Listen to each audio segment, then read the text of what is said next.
Good evening, everybody. How are you all doing? Welcome to Well Played on the Brick Something channel. We've got a special play date today with Aaron from Payne's Toy Samples. Hey, Aaron. What's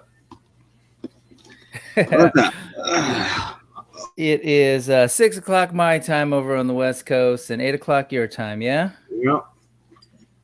Getting settled in for a nice quiet evening of playing with toys, a little bit of toy therapy on a Friday evening.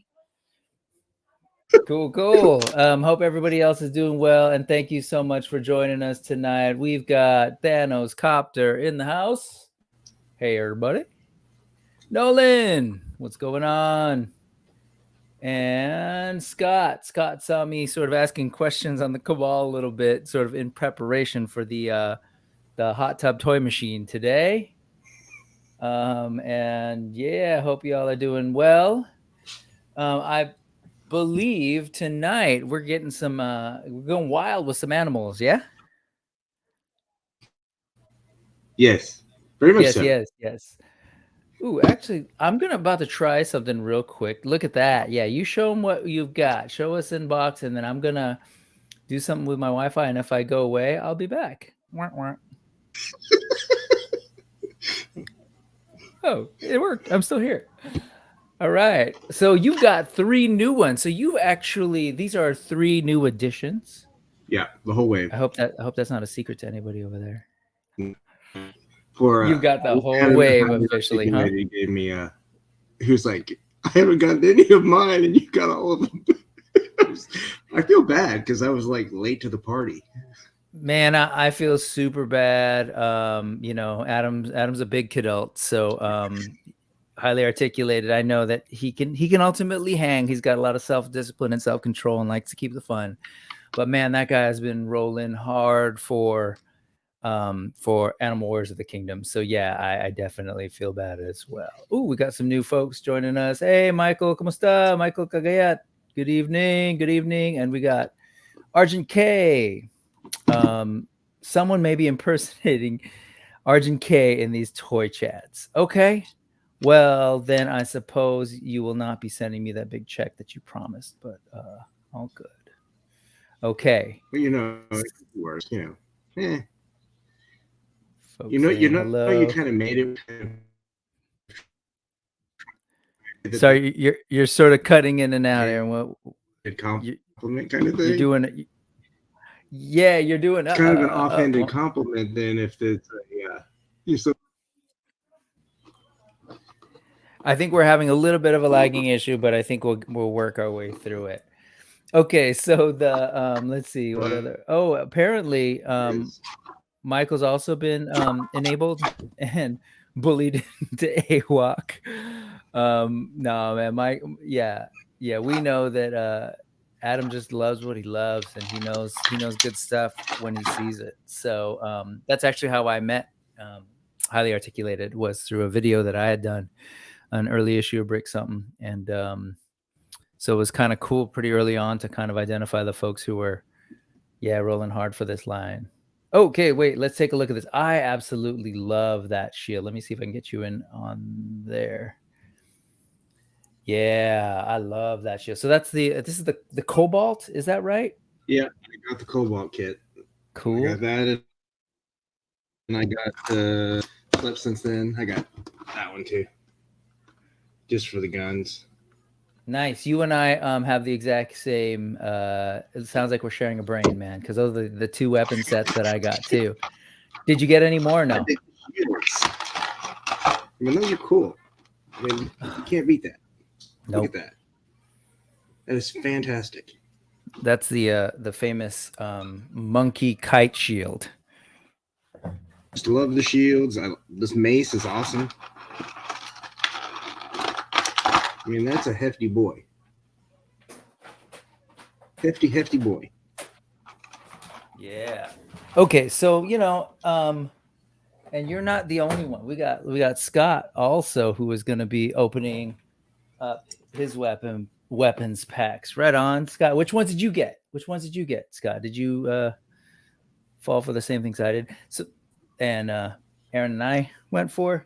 So curious, Aaron, tell me about your thought process, because we definitely seem to be sharing a brain. You said you got these these gold ones for the color, not for the colors, for the I got it for guns. the You guns, said, but right? I also like the colors. Something about the one with the red gem in the center, the sword. Mm-hmm. It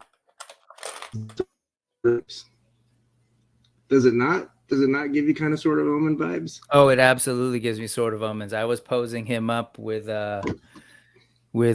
Tiberius and with Atreyu doing the give me sight beyond sight kind of pose. There you go. I mean, there's little things on it's just what you want. Yep. And you didn't know you wanted it till you saw it. And that's Yep. kind of the way this whole line was for me. Was I didn't really know that I wanted it until I saw it a little bit more in depth. You know, So was that like so? Sorry, I keep interrupting you because I keep hearing the sound pausing. But whenabouts did you start coming across the Animal Wars of the Kingdom? Were you sort of paying attention around the Kickstarter days, or was it a little later? I would say the last 4 or 5 months. Last 4 or 5 months, okay. When it started getting to that, a lot of people talking about it, and I looked at them and I was like, yeah, I kind of dig it. Yeah. It's it didn't really hit until I think I was watching Highly Articulated talking with Jason or Jeremy, I can't remember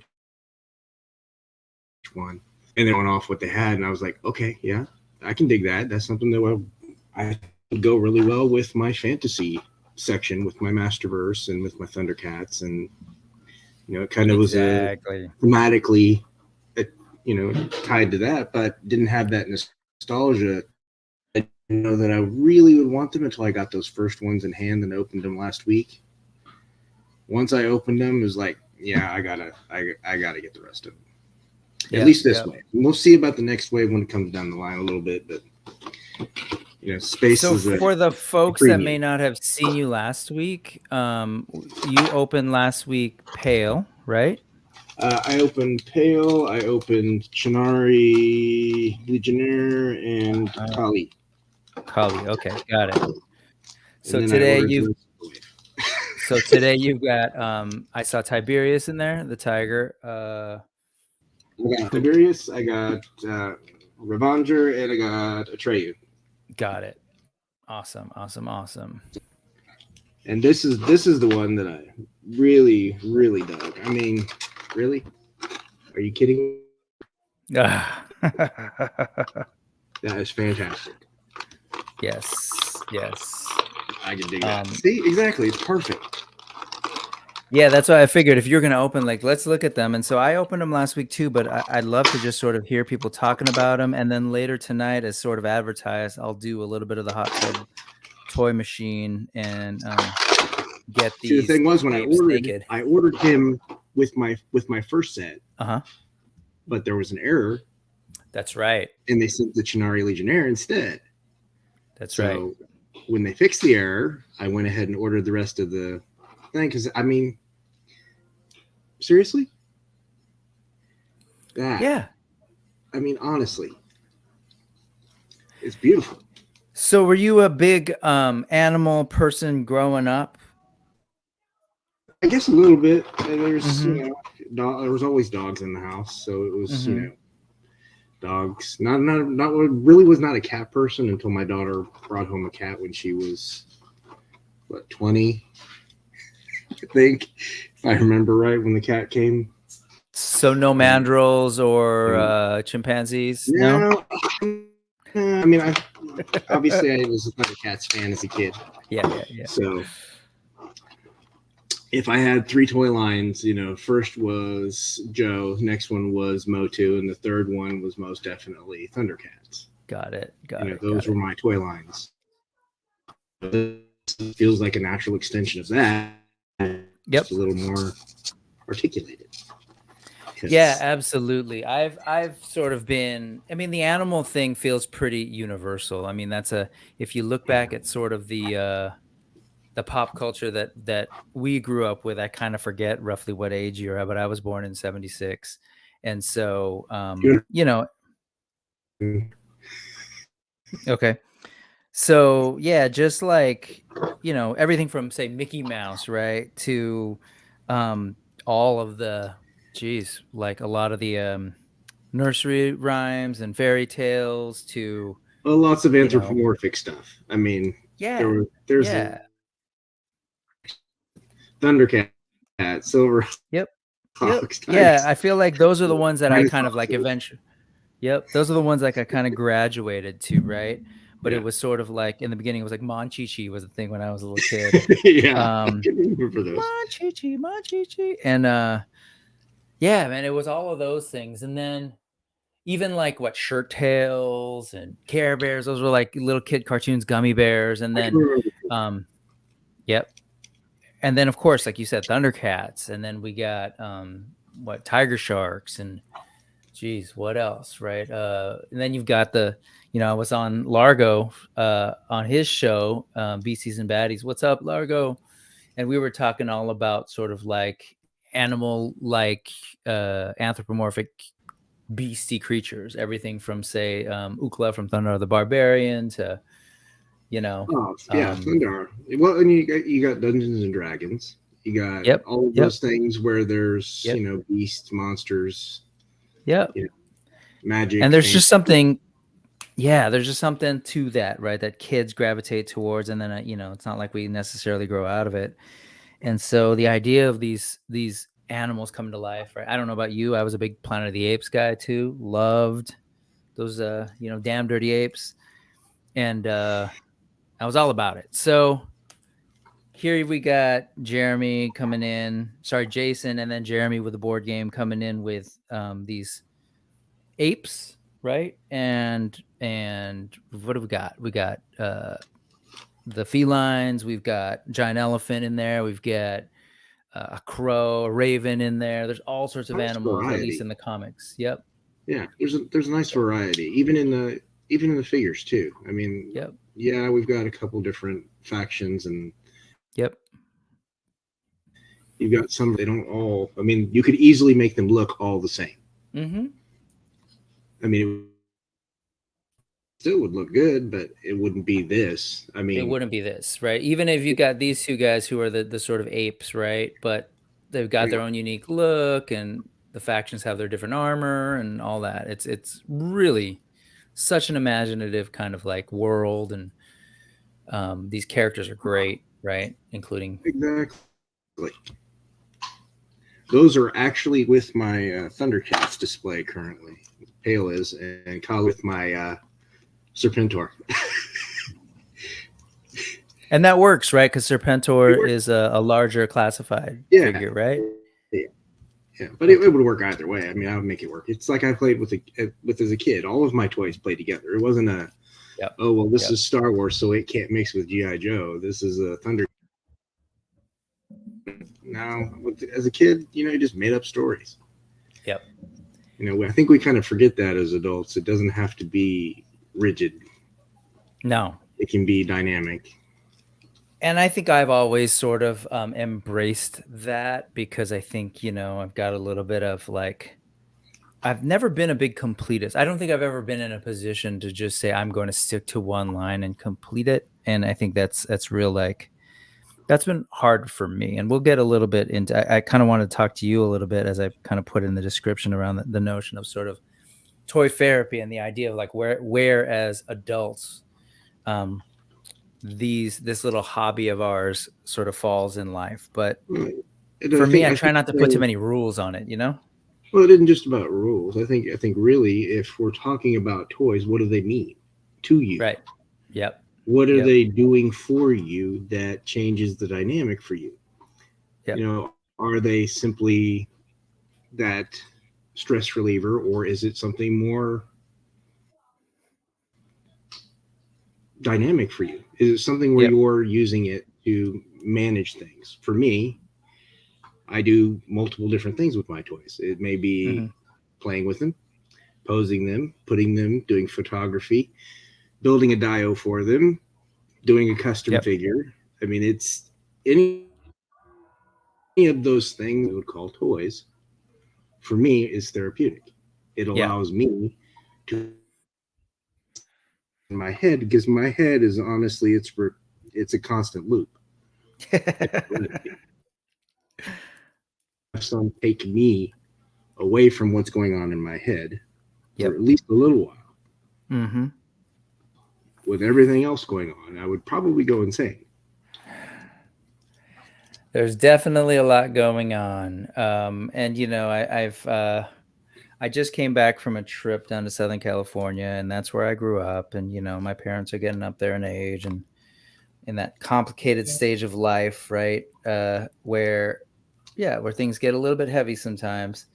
And I've got 2 kids. You got kids too, right? I have 3. I have a 24-year-old 3 kids. daughter. I have a almost 16 son and an almost 13-year-old son, and both of my boys are on the spectrum. The youngest one, he is he's nonverbal. Okay. We started noticing it at about a year old. His in my dissertation because of that. It was never really prepare for to care for your child for the entirety of his life. Yeah. Your life. I mean, all of us as parents, we envision that moment where we're somewhat free of our kids. You know what I mean? But I don't think I would have ever imagined that I would be caring for a child up until, possibly I can't function. And the reality that I have to accept. So it's not every day is great, but it's challenging. And, doing what I do with toys, whether it be talking to people, whether it be playing with them, making dios for them, doing whatever I want to do with them. Yep. I have to worry about all of that other stuff that's weighing down. And I think using that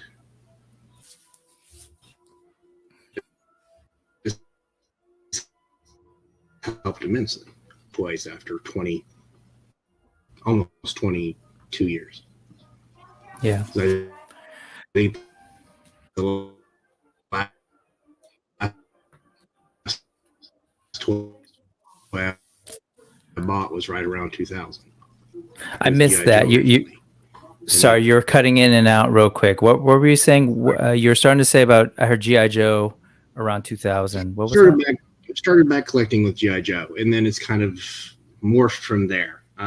G.I. Joe was obviously the last toy line that I gave up as a kid.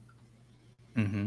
Now, as a young man, when I was in my 20s, I started getting the Power of the Force. And I mean, I bought all of the vehicles I didn't have as a kid. So, I had to get the AT-AT. I had to get the Millennium Falcon and all of the, the accoutrement, and when I came back to it in 2022, it was actually January 2022, and I started with Classified. Mm-hmm. And I got the 33 or 34 figures that were available at that point. Okay, now what? So then it started expanding. I got some 25th, some 30th, and some 50th anniversary figures, and then went back and started getting some Marvel Legends, and now we're, most of the toy room full. And now we're exploring the world of the indies. And now we're going into new areas and trying new things and getting figures that, I didn't even know existed a couple years ago. It's like with the Cosmic Legions. When I bought 2 from Wave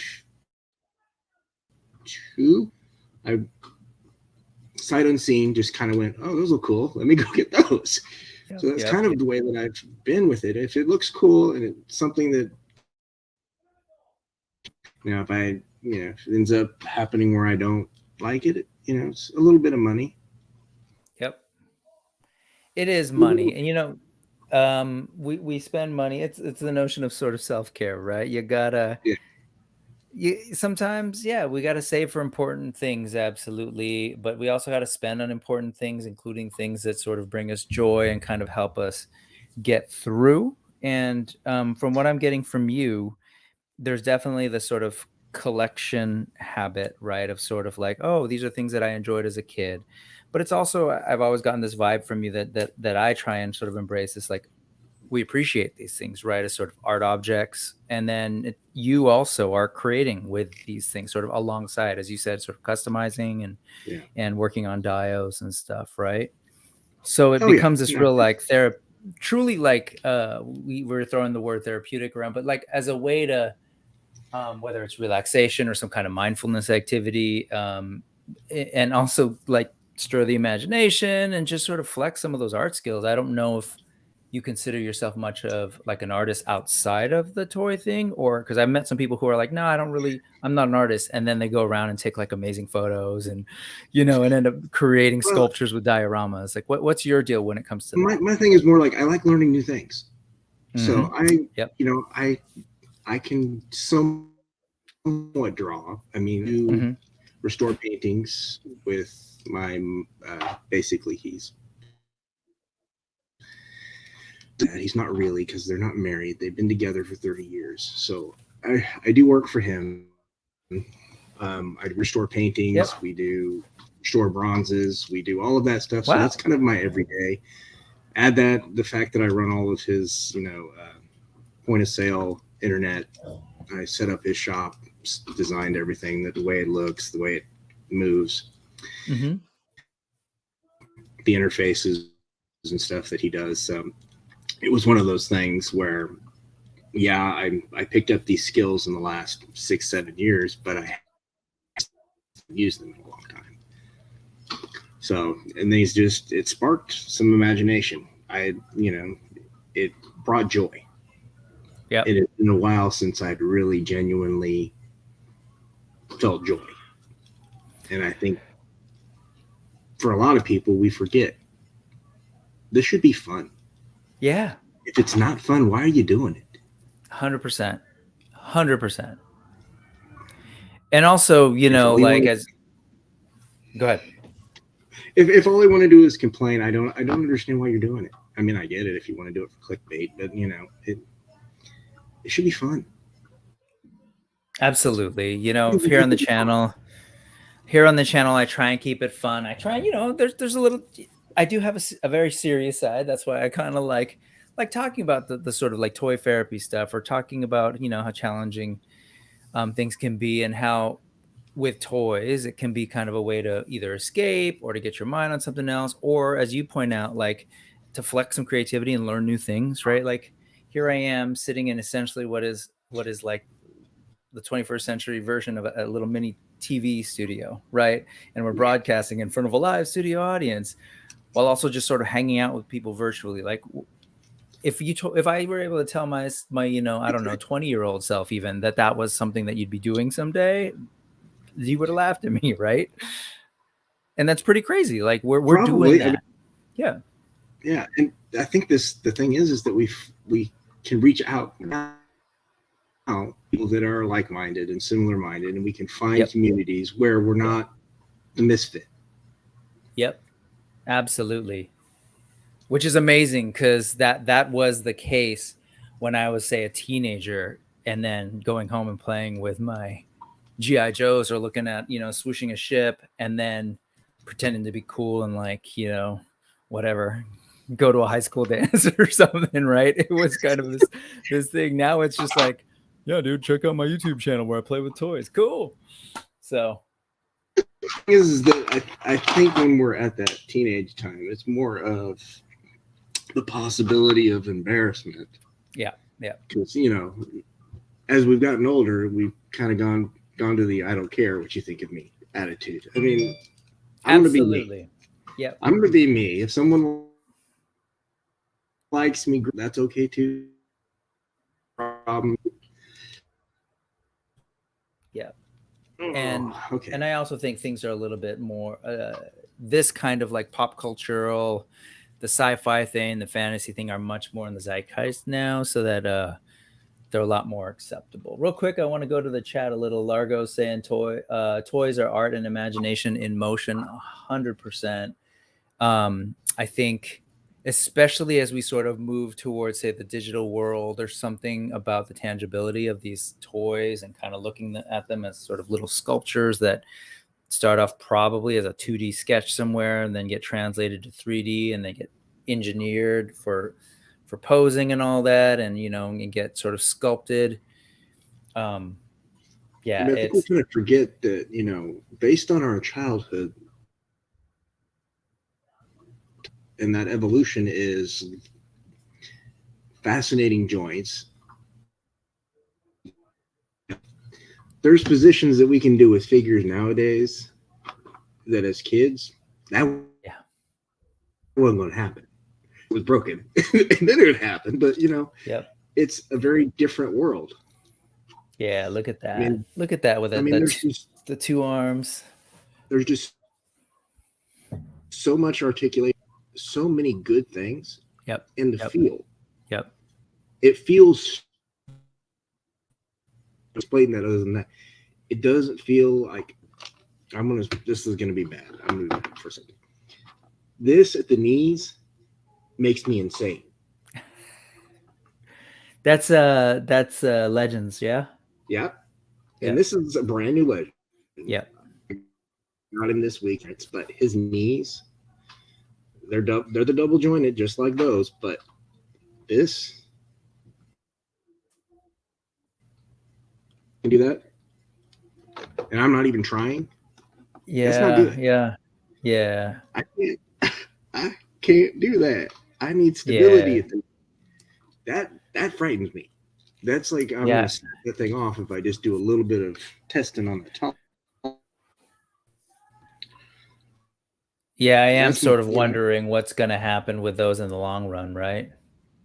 Yeah, I mean, here's the thing: the toys that we had as kids, they're still around. Yep. You have to think about 30 to 40 years worth of rough and tumble play in some, and they're still kicking. Yep. Some of these toys I have questions about whether or not they'll make it. I'm not having those questions with these. I thought I would. I mean, yeah, I know they've done 4-inch line, so they had kind of a test shot kind of thing with it. But usually when you upscale, things can go different. Things can go sideways really quick and easy. Right on. Let me just see who else. There's some other folks I wanted to highlight. We were talking earlier. I briefly mentioned the quick stint I did over on Largo's channel where we talked, Thundar, Herculoids, a lot of the sort of Hanna-Barbera stuff, the Ruby Spears stuff, and after that, looks like Thanos was also looking at those Herculoids toys. Man, those are some cool looking toys, but I ain't got the pockets for those. Yeah. I don't know about you, like we've joked, and I know you've sort of like, I'm hoping, joked around about myself sort of enabling you with certain toy line. Oh, yeah. But, there's also something to be said about living in this era where you can remember something, do a quick Google search and take a look at it. And it's like, I personally don't feel the need to have everything, even though it seems like I do end up getting quite a bit.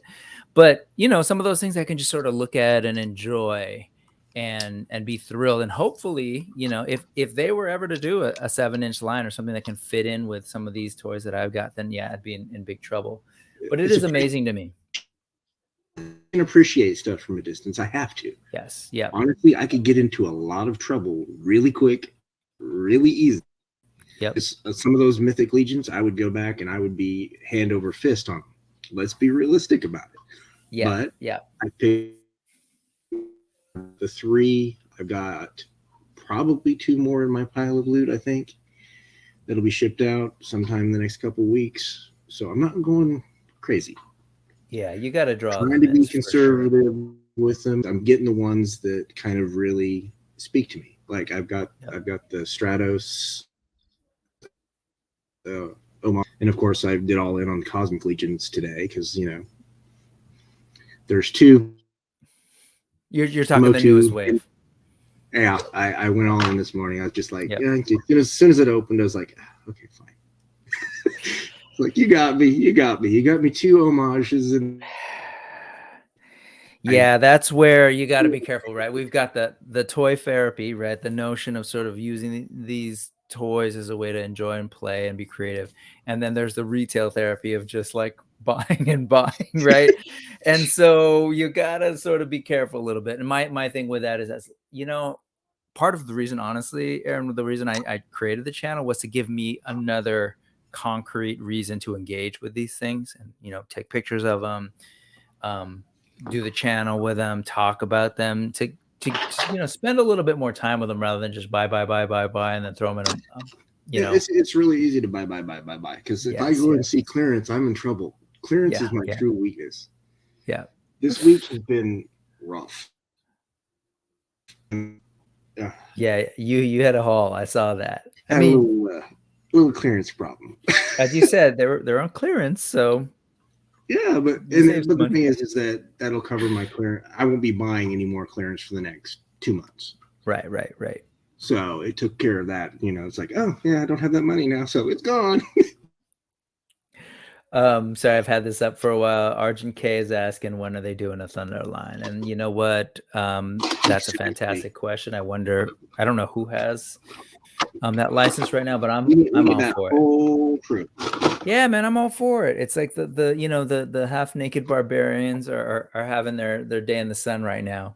Exactly. And so why you would think that they would be chomping at the bit, but it's him to be as excited about it. Well, we've got today is the 31st, so if He-Man truly is ending tomorrow, there might be room for another big hairy or half naked blonde barbarian coming down the pike. So we'll see. Nolan uses his Serpentor as a stand-in for King Hiss till King Hiss comes around. Michael's using his Animal Warriors as baddies to fight some GI Joes and Action Force.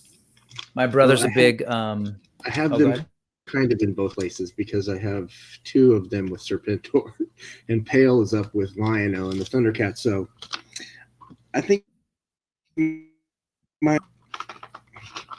stick the bad guys with the bad guys and the good guys with the good guys. Yep. At least initially. So yeah, I was gonna decide what I'm gonna do with the rest of them. I was gonna say my brother, who's also a big Joe Classifieds head, is looking at sort of beastly creatures as some Dr. Mindbender experiments, kind of a thing to fight the Joes, which is kind of cool. Scott's with you, man. He's got some of his Animal Warriors hanging out with his Super 7 Thundercats. Let's see. Oh, Thane, are you? Again, I'm not trying to enable. Just wondering, are you looking at any Wave 2 figures like Thane or any of the other? I've got 3 on pre-order at Big Bad. Vero Atlas. I'm trying to remember the other 2. My brain has since fallen asleep on what I got set up. More than likely, I will probably wait till they actually release and then buy them from Helidope, but we'll see how that goes. Yep. Because sometimes they're really, really slow. So yeah, supposedly Wave 2's come in the summer. We shall see. But Thane is that big beefy father of Pale, the king. So he's looking pretty cool. And for the board game, there's sort of a version of him that looks dope. And for PowerCon, Blight, there's Lexion, and Vero Atlas picked out. I haven't decided whether I'm going to get the other 3 yet. Is Lexion, so the red and blue armor, one of the felines? He's one of the felines. Gotcha. It's the one with the whole arm that's red, the pauldron. Yep. Whole arm, whole red arm. Because I just like the way the face sculpt on that is just freaking. That was the one. The face sculpt sold me on that one. And then of course, Blight. It's purple, so every color. I had to get him, a monkey with some purple in it. Pop actor, right, with the Planet of the Apes. Get your stinking paws off. I was a big, oh God, I love Planet of the Apes. That movie just had my brain on fire, in terms of its sort of timey-wimey kind of like. There's just little details like putting his mane in a ponytail. I mean, really, look at that. Yep. That is, you know. Yeah, I love that, the whole hair sculpt. If you really look at that the hair and the beard, it's gorgeous. It is. These definitely lean more to a slightly more sort of illustrated look, Yeah, I would rather like than a to. photorealistic look, and I dig it a lot. Yeah, I'm more of the comic figure is, if I'm going to get a Marvel Legend, most of the time I want the comic version, not the movie versions, because it just looks weird to me. Right. At least some of them anyway. So this one, it fits in well aesthetically with anything that's a cartoon or anything. Yep. Yeah, no. The only thing I wish they had is they wish they had a secondary head where they're like screaming. I really would love to see these guys with their fangs just showing. Yeah. No, Same absolutely. Thing with the Mandrill, Revenger, that face with the fangs just going. Yep. That would be slick. Absolutely. Mandrills can get pretty vicious too. Nolan Sand would be pretty awesome if we got a mini series or a movie for AWOC. Yeah, my understanding is that if the sky were the limit, Jason would absolutely love to sort of see that happen to these, right? Really turn these, whether it's a cartoon, a movie, or something. Because I mean, if you're not familiar with the comics and the story, it's a really good story, and I don't want to spoil too much, but even some of the things that I got these. Okay, you haven't read them yet. I have not read them yet. I got the digital. Got it. And okay. I meant to get to them at some point this week. I was probably going to do it. Since me doing. Yep. Watching that apparently is what the consensus is. I don't believe that because I think all of us will. There's not all of us are wrestling fans overall. At least modern. Sorry, you're cutting out audio wise, but were you talking about WrestleMania? Is that what's happening? Is that what you're talking about? I said everybody was like panicking because it was going to be WrestleMania. Maybe I'll just have to get confident in anything. Yeah. We're having connection issues, but I think I got the gist of it. Yeah, I saw people kind of talking about that. Yeah, I'm not a big wrestling guy these days. There was a period in the later 80s, when sort of Ultimate Warrior and Hulk Hogan or actually Macho Man and Hulk Hogan teamed up, etc. But I'll stop talking there so that we don't lose Adam. I'm starting to think that there's some kind of a Dunbar's number when it comes to toys. Ooh, that's not a concept that I'm familiar with. I would love, I would absolutely love, unless are you familiar with this? Sure, it's a math thing. Okay, possibly. Thanos is saying it's the articulation that sold him on this line. I'm gonna go ahead and add the hot tub. Oh dear God. Okay. I'm not gonna do the hot tub yet, but just the hot tub toy machine cam, just to kind of highlight a little bit about what if you do that, is talking about. I mean, what's that? When you start taking them apart, I might have to look away briefly because panic set in because I'll hear something wrong. No. I'm sure it'll be fine.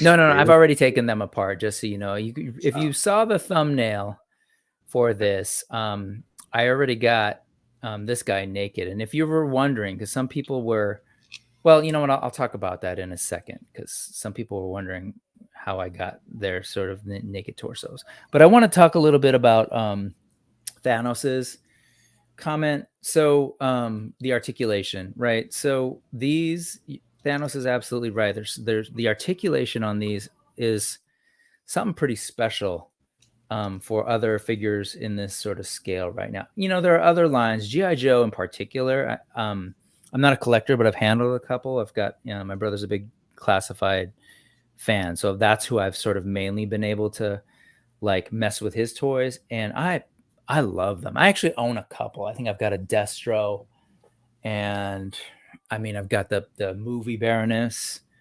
And they move great. Like I love the whole scheme of those, and I mess with Marvel Legends too. But there's something about Classified in terms of like the articulation that I really love. And then these sort of have very similar articulation, but I feel like Jason must have studied those really well and was like, these are great. Can I make them better? Right. So in terms of how far back you can move this with the butterfly, it's really cool. You can do some really cool dramatic dynamic poses that way. You can bring them in pretty well, and you can do this sort of two-handed swing across a vine. I was doing this, I think, were we on Oz's last week? Is that where we were messing with these? And I was about, yeah. So, I didn't really get to do a whole lot of like talking through it last time. So I wanted to take the opportunity here on this Well Played episode to kind of do a little bit more of that, because I agree with Thanos. Like the articulation on these are fantastic. You can sort of see there. And the joints are nice and tight and they're smooth. I have a Mafex, and I can tell you these feel very similar as far as the way the joint that Mafex. So do they? I've never been able to. I have yet to have the opportunity to enjoy and play with a Mafex fit. Now the ab crunch is a little wobbly, but it's if I have to pick a negative, that's it. You're saying on these? On some of them, some of my ab crunches are a little less ratchet, yeah, more loose. They get loose, especially as you play with them. But I don't feel like I have some classics, Masters of the Universe classics by Mattel, and those things they loosen up pretty quickly. But if that's all the only gripe I got, I mean, that's really, I'm 5 figures in, and that's the only gripe I got. Yeah, no, these not even that big of a gripe. It's a minor gripe. It's like, it's just a little bit. If I heated it up and then froze it, it would be fine, and we'd be nice and super, super tight again. Yeah, I mean, these are like, we can do some yoga, we could do some stretches, right? So there's that sort of, we could reach for his toes. Just want to definitely show off a little bit what these figures can do movement wise, and what else? I mean, I'm literally holding it just by the.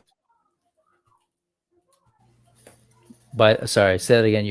I'm holding him currently by the foot. There's no. His arms are back. I can tilt him. He's not flailing downward. I don't feel the weight going forward. Yep. Yeah, absolutely. But that's impressive. Agreed. And the fact that he's holding that, it's not a small weapon, and it's got some heft to it. So. Mm-hmm. I mean, Largo's saying the engineering and quality of Animal Warriors of the Kingdom is impressive. Agreed. They definitely took their time to improve. Make sure that these guys can be in the air. Because to me, they seem like they would be more likely to be in the air, not around. Yep. Flight stand wise, what do you use? Are you using those sort of like clear plastic ones, or? Ones for different figures. Like I've made some with some wire. I've done the plastic ones, bro, to try.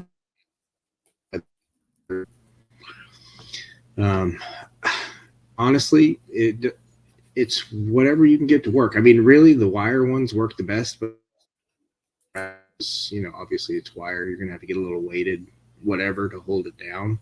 Mm-hmm. But that's the cheapest way to go. You wrap that wire, get a pair of pliers, wrap the wire around a can, and you make a base, and you might have to pound out the top so it'll fit into the back of the ab crunch or fit into the back post so you can hold it up. But I mean, makes sense. Makes sense. And I agree with you. These are definitely like flight worthy, like, you know, apes jumping around, and as you sort of had Atreyu there posed up like that in that action pose, which I love. Look at that. And you really could do some amazing things just taking stills of these and turning it into a comic or doing the stop motion thing. Exactly. Well, and just the basic designs in and of themselves are amazing. Got pale, kind I of like wouldn't sitting. have thought that a first run 6-inch kind of thing would hit. I didn't imagine that. I mean, I'm sure that's probably how people felt about the first, Mythic Legions wave. If I had been collecting, probably at that point, I probably would have gotten those just because it was something new and different. Yep. Well, again, and these had the benefit of coming out after that and sort of seeing a bunch of different lines come out and see what the market's like, what people are interested in. And I think that's what we're seeing here as the result of that sort of exploration, that sort of, experimentation. And but I think if we had to rely just on, the major companies to provide us with toys, that some of the collecting goes. Yep. Because it's a lot easier to be stagnant and not pushing you. Yeah. And I think a lot of these indie lines are coming along, and they can very much push those big companies to, hey, these are the values that you're getting. These are the type of articulation that people want. This is what a sculpt should look, and you're right. Yep. Anything we can do to push, the medium along. I mean, I don't think as collectors, I think we kind of feel entitled sometimes with our collections, but I mean, and we are the major market toys. We are the smaller part of the market, but these toys, you're not going to take a kid in and see AWOC toys on the shelf yet. Maybe eventually. And when they're at that MOQ, they'll probably be less expensive. Yeah. Well, I've got Cosmic Legions for us. Those kind of things. When we're talking about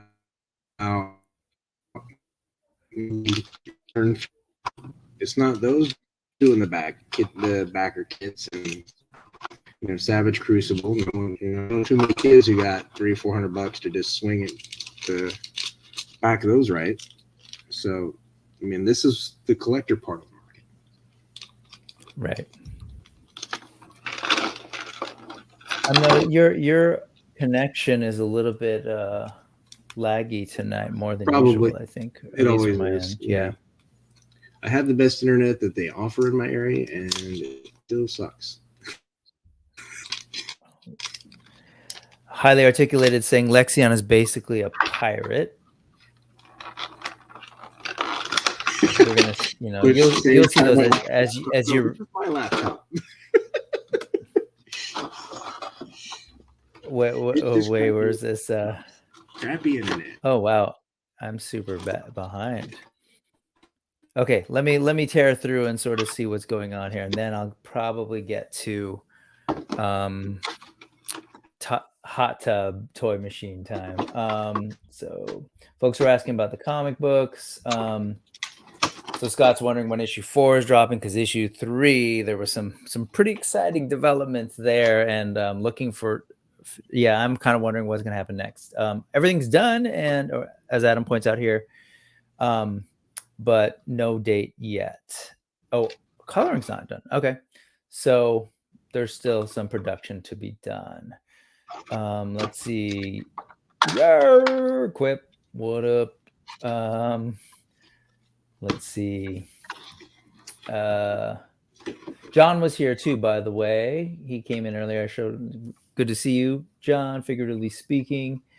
This is something I'm wondering about. I know they're going to be coming eventually, if not through My Action Figure Customs MAFC, but through any of the others, whether it's like Dust Till Dawn or like, there's a ton of customizers out there making and printing out custom parts. I can't wait to see those for Animal Warriors of the Kingdom as well. And sort of that's going to get to the notion of like, what's it like to customize these guys, and I'll do those. And, again, I'll warn you so you can look away, but no need. Well, and that's the thing is that that's my next adventure. I think is probably going to be 3D printing. Yeah. I'm working on, because it's one of those things where it's a space thing, and I'm going to have a special table and ventilation, and one of those absolutely. long conversations like, hey, I know this is going to take up space. Not that I don't have the space, but let's be realistic. I can only put so much in my garage, and it's not air conditioned or heated. Yep. So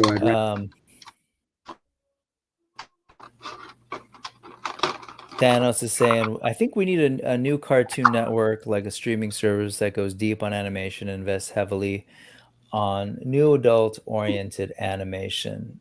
I agree with you. I've been pretty happy with what Netflix has either been funding and producing themselves or carrying from other, buying and essentially streaming. But it would be great to have something like that. Let's see. Question for us and for anybody in the chat: who's your fave in the line so far? Do you have a favorite at this point? One that I probably didn't. Shinari Legionnaire is probably my favorite so far. Yeah, and it's the one that I really want, just a true builder. I was just like, yeah. And then it's the one that I really, really liked because it just felt right. Whew. Well, I have yet to unbox mine. That is the last Animal Warriors of the Kingdom figure that I have yet to unbox. So he's here, and we'll definitely do that today with his Magneto helmet.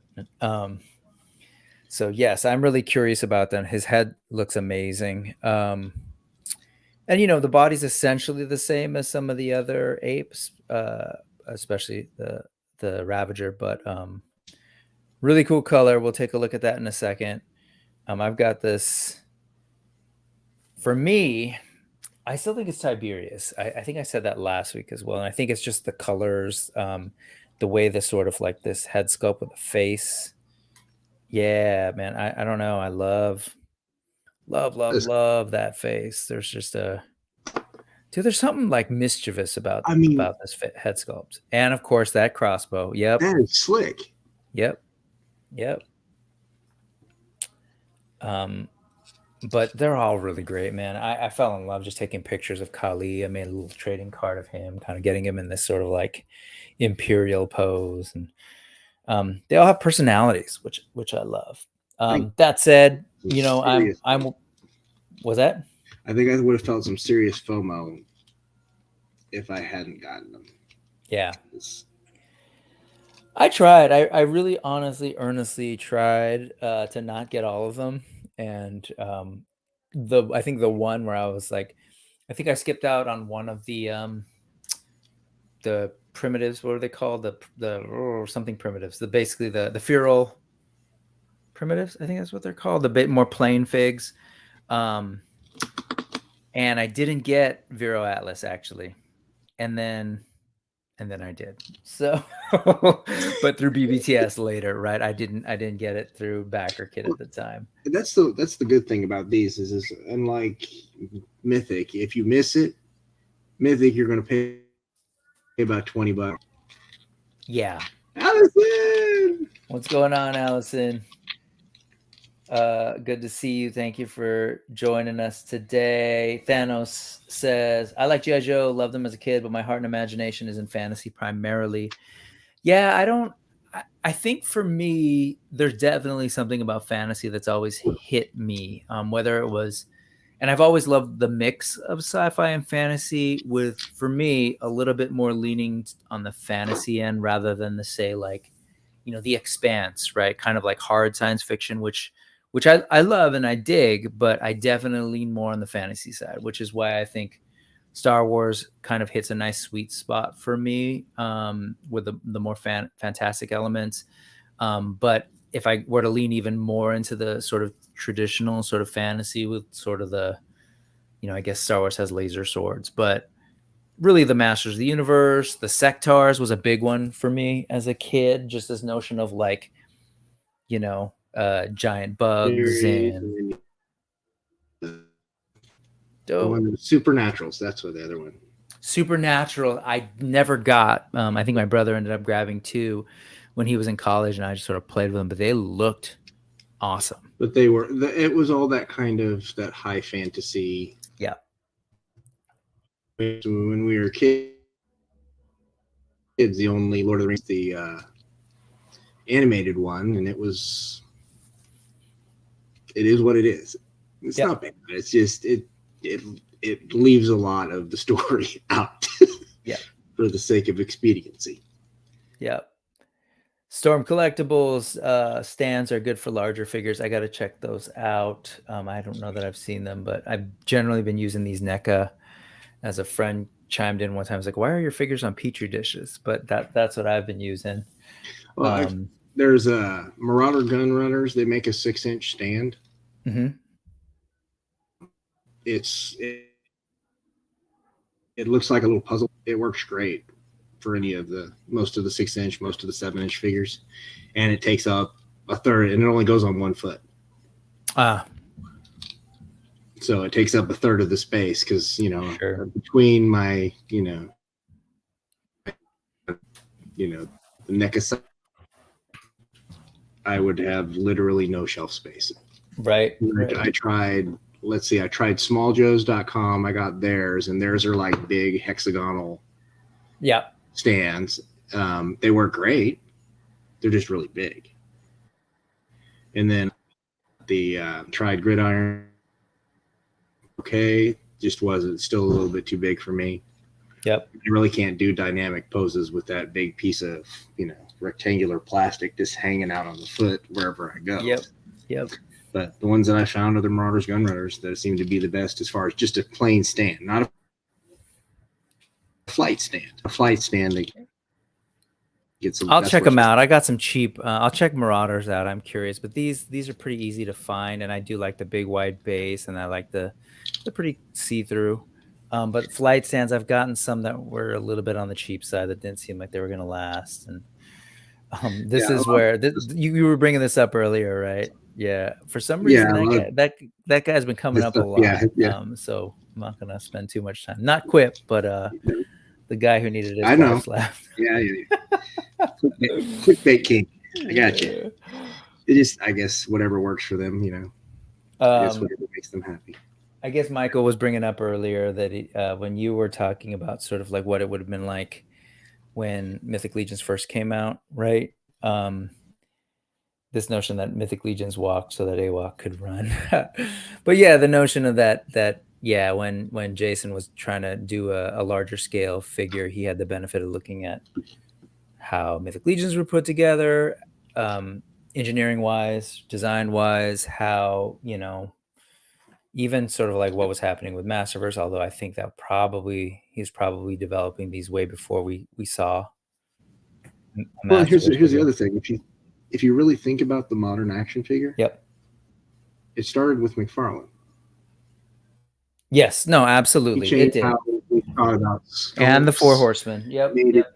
And more adult. I mean, prior to that, it was not. I mean, I can go look at my 90s X-Men figures and go look at a McFarlane figure from the same time. Yeah, the articulation is awful on both, but sculpts on McFarlane toys. Here,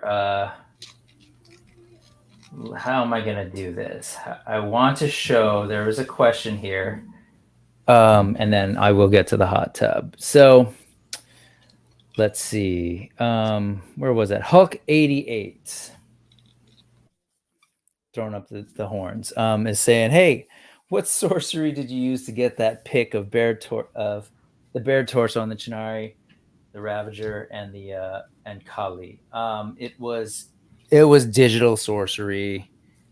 Sorry, didn't mean to mislead you into thinking that there was a way to get a bare chested Kali, or I wish I could really truly take off that armor, but we can't. And so I want to go ahead and let me go ahead and show you some of that sorcery. Let's see if I can do this in a way that okay. Open with preview. I'll do that. Okay. You get to a certain age and you narrate everything. That's me. Okay. So what you're referring to is, oh, that's awkward. I forgot about the masks. This is the censored version. No. Yeah, there you go. All right, I'll do it in Photoshop. Yeah. Photoshop has those moments where it pulls up parts of your photos. Yeah. So I did a lot in I spent way too much time in Photoshop, as one tends to do, or at least I tend to do. Just playing around, and like, again, we were talking earlier, back to Toypherapy, back to this notion of like toys as a creative outlet, as a way to learn things. I was a designer at one point in one of my past lives, and so yeah, I picked up some skills with Photoshop back in the day, and a lot of this sort of editing software. I only have one screen these days. Okay, good. Just want to make sure. So this was the picture that you saw with and yeah, we don't actually have a bare-chested Kali. If you're looking at those chests, they might look similar for a reason. That's because what you're seeing here is is that showing up? Yeah, that's showing up. Okay. Yeah, that's showing up. So this is Kali channeling Soundgarden in his Jesus Christ pose, chilling in the hot tub, right? So this is basically a pale body, yeah, with the Kali head. And I just end up doing some photo editing to mess with the coloring, right, on him. And let's see, I can maybe show that if I remember where that all is, but maybe not. We'll see. Here's Pale, right? And for reference, you can kind of see what they look like here, right? So you can see the poses. That's Pale right there. Take a look at Kali, his pose, and you'll see him here. There's the hot tub. And yes, I guess I just incriminated myself for copyright infringement. And there's the final shot. And really, it's so much in the shading, right? If you take a look at the shadows underneath their hands, and just playing with that stuff, shadows behind them, digital sorcery. So that's that. I'm trying to figure out, where did I put the color editing? I guess oh, you know what? I know where I did it. It would be was it in here?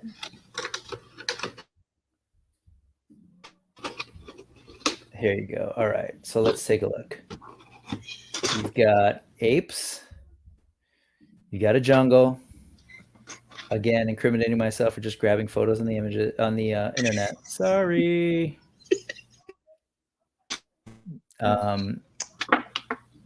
There's Pale in the water. Oh, something's going on with him. I don't know.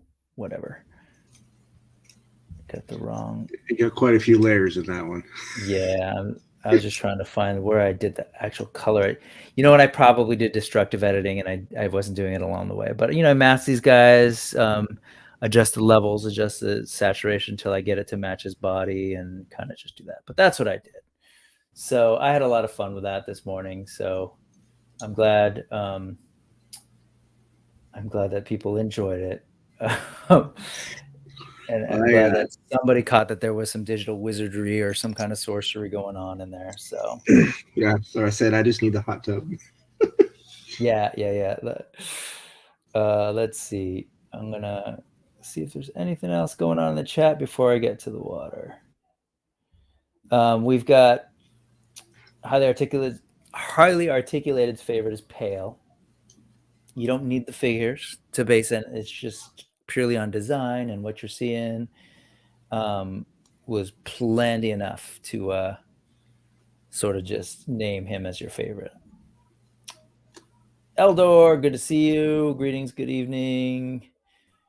For Nolan, it's Vero Atlas or Tiberius are his favorites, and that sounds like that's a bias. It looks so good. I'm just like, it I'm excited. Does. You know who I can absolutely concretely blame for getting Vero Atlas? I told you that I had held back on one of the primal, again, feral beasties, I think is what they're called. And I didn't buy Vero Atlas. And then I think it was actually Adam on a stream that I was on with him saying that, yeah, that's the one that is the Kickstarter exclusive. So potentially there are a lot less of him out in the world. And I did the FOMO thing. I was like, cool, I'm gonna find him and order him. I think he even told me on the stream, you can get him at Big Bad Toy Store. I'm like, all right. It's a small amount of money for a little joy, depending on how you look at it. It is. I mean, the reality is you can't take everything with you, so you might as well enjoy it. Yeah, I would like to send my kids to college, but yeah. Yeah, well, but the $40 isn't gonna, Yeah, it's not going to help you one way or the other. Allison, I'm with you. I definitely have a little bit of that fantasy element, right? As I said, and Allison saying she enjoyed G.I. Joe after they added Serpentor and Cobra Law, and it got a little bit less reality based, right? I mean, to be clear, it's not totally reality, but yes, I know what you mean. A little less grounded in the military end of it all, right? Yeah, it was never really believable in the cartoon because Cobra Commander was kind of a buffoon. Commander was never a buffoon. He was always a badass military commander. Yep.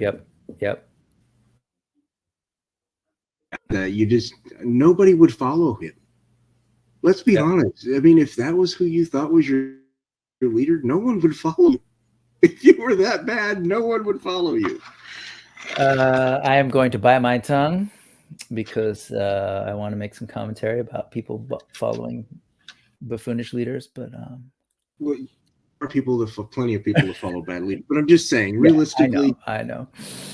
I mean, or be a worldwide terrorist. I mean, I have to have at least some charisma. Your suspicions are good suspicions there, friend. All right, so there's a bunch of stuff going on. I'm gonna sort of move around. Thanks, Quip. Nolan. Yeah, you know what? I kind of did some of that on purpose. If you notice, there's some shadows behind them in the hot tub to make it look like the background is like a 2D background. I was just sort of messing with reality. See, this is it right here. This is what Adam does. Vero Atlas is amazing, plus he'll be hard to find later. And then here I go. Really? I think I need to go find it and buy it right now. And that's pretty much exactly what happened, and it's all on his channel. But we could taunt Adam with our own figures right now since he still doesn't have them. Nah, I'll hold back on that. This is like, this is all fun. I felt so bad when he saw that I got the other three. I was like, oh, sorry, man. Okay, so I'm gonna go ahead and do. I'm gonna save the Chinari Legion. I like having a little bit for later, so I'm gonna save that for later. But I do want to get into this whole business of like, how do we get these guys naked so that they can be like us, naked apes? So here's the deal. Like, I know I'm kind of like played it up, like, oh, we're gonna do the hot tub thing and do all that, and you should. If you haven't noticed, and I'm sure you saw them in your thing, but there are warnings right here on the bottom. It says, "Thank you for your purchase. Please note that joints can become stiff during the shipping process due to drastic temperature changes. Please warm all joints before posing your figure for the first time." I love that because someone might be like, start stretching like their own physical body and like warming up their own joints and might misunderstand that and think that they have to get some real flex. No, it's the figure's joints. And this is best achieved with a hair dryer or warm water. So you could do that. And that's what this notion of the hot tub is for. And I've got sort of a hot kettle over there. You know, I was asking earlier on the Mythic Legions Cabal, does anybody, have an absolute maximum temperature? And I got one from Walter himself, just sort of saying, nah, just, boil it, wait a little bit, dunk them in there in a Ziploc bag, which I've heard people do. I've not done that. I'll probably do that today just to prevent the wetness on the fig. So really, like, boiling water is what, like 200 plus, 210, 215. I've got a kettle on for like 205, 207. I've just wondered because I don't know. I asked Jeremy Gerard once on a chat about, what's the hottest temperature? Do you use a heat gun versus water or blow dryer? And he's like, yeah, that's why I don't use a heat gun, because they can get pretty hot. He said, I don't really know the temperature at which they'll melt, but a hair dryer is a hair dryer and only gets so hot on the human head. So I figure, that's safest. And then people. If I'm doing thicker jointed stuff, you want to use the hot, because it needs to soak for a minute too. Yeah. If you're going for like a waist joint or yep. Any of the thicker joints, you're going to want it to have hotter water. The hair dryer up and sometimes shoulders, but depending on the figures, usually anything that's a shoulder and in, I'm going to go ahead and use hot water. Yeah. But if it's like a foot peg or the bicep swivel, I'll go ahead and use a hair dryer for it. So on that note, again, like you said, the hot water will even it out. Will distribute the heat a little bit more evenly, especially if you don't put them in a bag, right? Because that heat's going everywhere. Yeah. But so that said, they warn you because they don't want you to snap things. Like if I were to pull off this leg, for example, I could break the joint. I could. That could be a thing.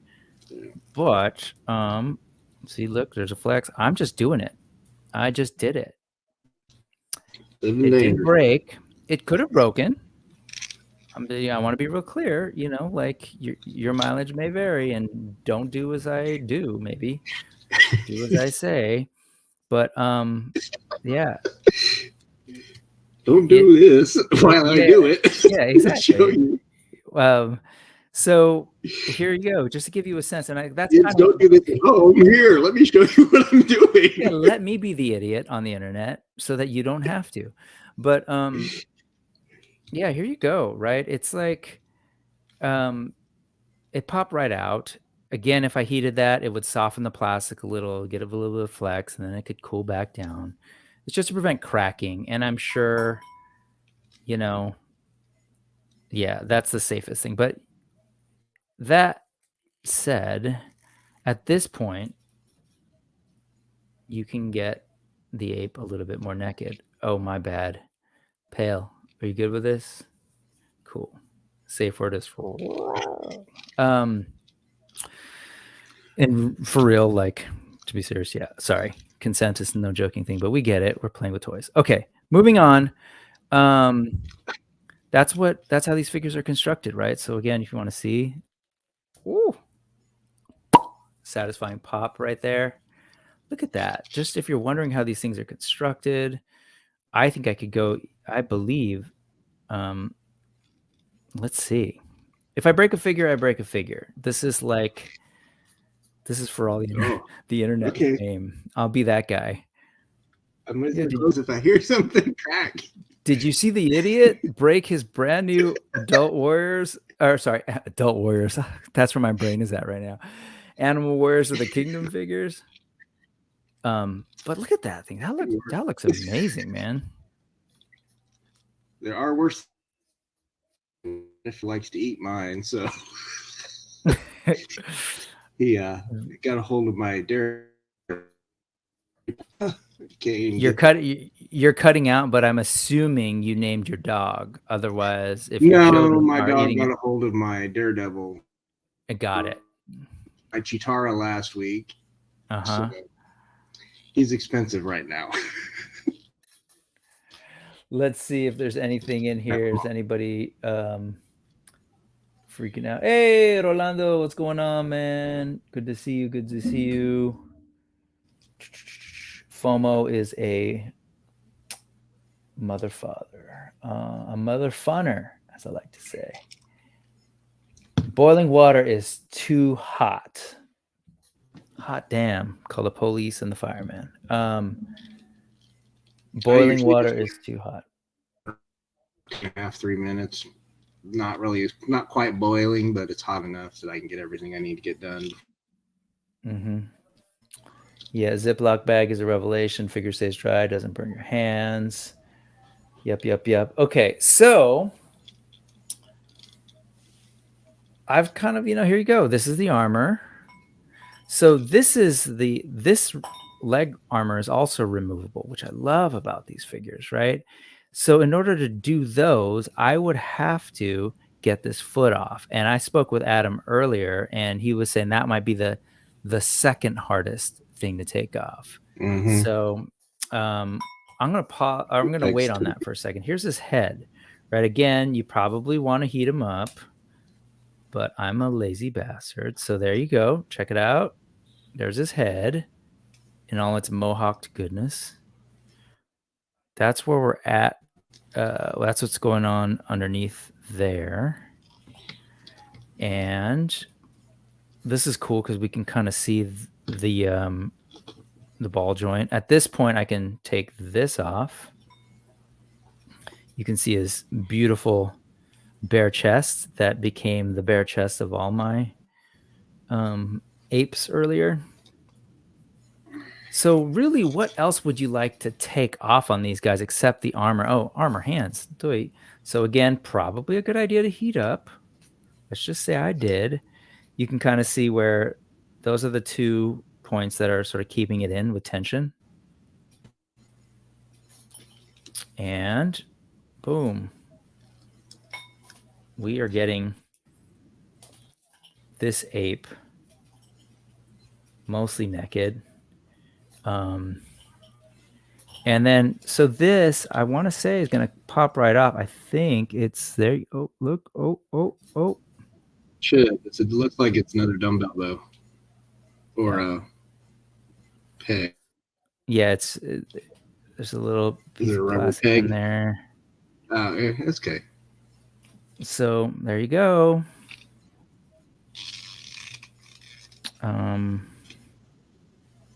That's what's going on with these figures.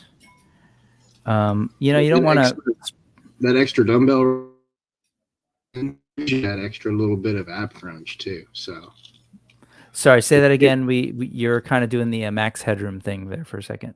That's how you get that extra crunch, that ab crunch, because of the way that it's set in there.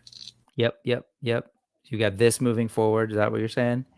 And then you've got this.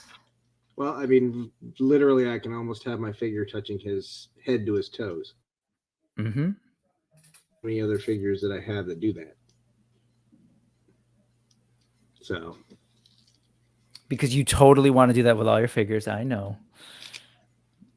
But yes, Masterversal Eldor is saying, I do all my customs in boiling water myself, but for most parts, I only have in there for a few seconds. But removing the loincloths and the Masterverse stuff, I'll keep in a bit longer so that the loincloth stays softer for a bit longer. I love a soft loincloth personally, as those parts are a bit more fiddly to remove, but I suppose it depends on the figure type. Absolutely. It does. How's it going, Ted? Good to see you. Hella That's dope toys. hella Right. dope in person. Yeah, sort of in person in chat. My Naked little Pale. is the kingdom from. See what we're doing to these toys that you sell? We're taking them apart. We're breaking them, like, you know. We are beating up our toys tonight. Masterversal, but indeed, I've had no issues with boiling water or hot steam. Myself and all my customs. That might be a hand burn waiting to happen. Yep. Anyway. Right on. Okay, let's see. What else do we want to do? Oh, arms. Okay, so this I should probably heat up. I am kind of curious to take the arms out because that'll allow me, for example, to get some armored bits, right? I could get a one armored arm on there if I wanted to. And then I still have the business. Like, there's no real reason to take this apart, right? Unless you wanted a weird, like, custom thing with a bare midriff or something. But I could see arms if you were trying to get an armored piece. Well, you'd have to get that. If you were going to pop out, you'd have to get that really, really, really soft to do it. And you'd probably need something to do a separation between the sides of the ab crunch because it's ratcheted. At least a little bit on the inside. It's a ratchet, so you'd have to be able to pop it completely out of that ratchet. What I was thinking is not popping this butterfly out, but this right here. No. You can take the shoulder out easy usually. Yes. You might have to warm it up a little because I'm not sure how that peg will handle the stress.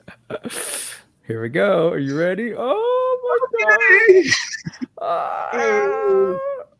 Everybody cross your fingers because it's gonna get ugly. God damn you! Okay, sorry. Yeah, no, I'll probably heat that up just to do. I'll heat that up and sort of see why not. And then, this is what I'm really interested in. What I'm concerned about is I'm assuming I can pop it out there at the ankle ball, right? You should. Yes, and don't worry, I'm not holding you liable. Yes, there should be a peg, but what's a peg going into the foot, and it should into the foot. So you're thinking here at the hinge. Yeah, where that hinge is, where it goes into the foot, should be a peg hole coming out this way. So you're thinking I could pull it out this way? Well, no. Wherever the base of that connects, where that peg is, there's a small peg in the foot itself, though, correct? Yes, it goes into the foot. Yeah. So the foot should, once you get the foot, allows it to turn this way, you should be able to pop it apart. Right. Yes, and that's what I was worried about is if I pull that out and I'll heat it up. No, I see it too, but I'm just scared about messing with that hinge, right? Because that's in there. With just don't. If you start seeing it have stress, I mean, they're pretty good size, so I don't think we'll get it really floppy, basically. And the assumption is that at that point, as long as the armor's heated up, I can slip it around this ball that the ankle's on. Of that little piece that's right there, the centerpiece, there'll be a peg attached to that goes in. At least there should be. Oh wait, sorry. You're doing the max headroom thing again. But real quickly, you're saying I've got this guy, the foot, connected by a pin right here, and I can pull that out. That's your pin, but then it should come apart. You don't have to take the ankle apart. Got it. Yeah. No, I hear you. Right. So the foot will come right off, but then also this ball, this ankle ball, if you will, right? Because I think that's on a. No, it's part of the leg. I don't think it's a ball. Oh yeah, you're right. It's part of the sculpt for the leg, so I don't think it'll come out. But you should have just. All right, let's see. We are at water's at 179. I'll let that heat up for a little bit and get a nice sort of soak in. But this is pretty cool. Kind of cool to just sort of see what these things look like. And Adam's worn joint out. One more time. Adam was warning you not to pop the butterfly joint out. Yeah. No, I wasn't gonna try because I know these are welded. There's a sonic weld on these. I'm not trying to crack that at all. It's just getting the shoulder out. Rick, I wonder which one made you anxious. And I'm good. I'm glad we're getting, gonna have a little drama here. Don't pop the butterfly out. Got it. Don't gotta yell, man. You don't gotta yell. You know he's screaming at the TV right now, going, oh, it's fine. I'm gonna hang out with him on Sunday so he can yell at me in person on Sunday. What did he say? I didn't pull the trigger on an order because Jason promised he'd ship my figs soon. Did you get that in writing?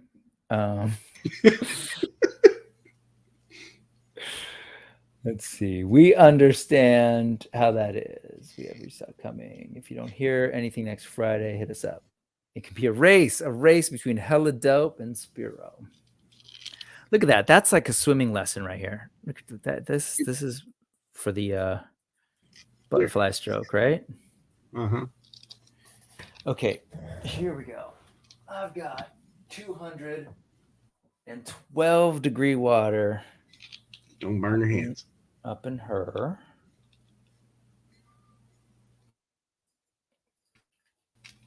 I'm gonna brew tea too and make you all watch. It'll be just about as exciting. Look at that water. That looks comfy. You know what was scary were these combatants fight for glory figures. Man, those are scary to replace the feet on these because they're tougher plastic, and I don't know. I wasn't feeling super confident about them, but it worked out in the end. Yeah, there are some times that I don't know if I want to take that part apart. Yep. It's like last week when McFarlane Nightwing's hands off. I'm just like, oh, please don't break the ball. Please don't break the ball. And the hands got to find my other hands that I want to put on there because those arms are smaller than my other ones. Oops. Sorry, Ted. Had you on there right now. See, he's chatting. He's smart because he's doing it online, getting it all in writing. Jason, do you realize what you're doing? Let's see. Yes, got to be careful with those butterflies. Yours. We will. Oh, Pale. If only we could simply clone you if he died. We'll make him the. I missed it. Sorry. What was that? You're again. What do you said? We'll make him the $1 million man. Yes, I think that's where you're going, right? Yeah. I love that. I love that show and I love that toy back in the day. But I laugh because $1 million man is like, yeah, not much in today's money. Yeah. What kind of Frankenstein? See, here's the deal, Ted. I don't even have a goal. I'm just taking them apart. There's no construction here, just destruction. So about the figs. Got to figure out how it works. Here you go. Yeah, let's go ahead and get Adam in here so he can yell at me in person. Let's go ahead and do that. Adam, I'm gonna drop it to your IG because I have that up right now, and just cause. So deal with it. Here you go, and you can yell at me later.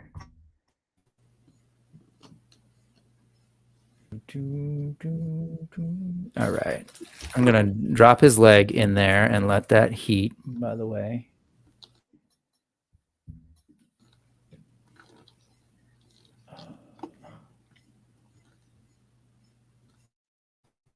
There you go. Let's see if. Come on in, dude. Come on in, man. The water's great. The other good thing about these that I'm noticing, the monkeys stand better. I don't know that I need stands for the apes versus the felines. Any of the apes versus the felines because that extra toe that kind of sticks out. It gives them a nice little. Might save me on a few stands. I mean, 20 stands goes by quickly. Yep. All right, I've got some warm feet. I'm gonna see if I can get this foot off, going in the direction. Assuming there's a Is finger it in there. soft?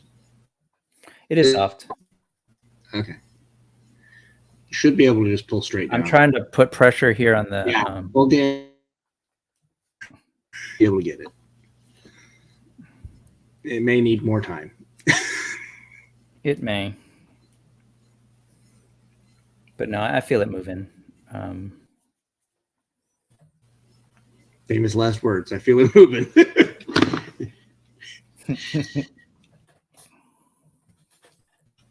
Yeah, it's going.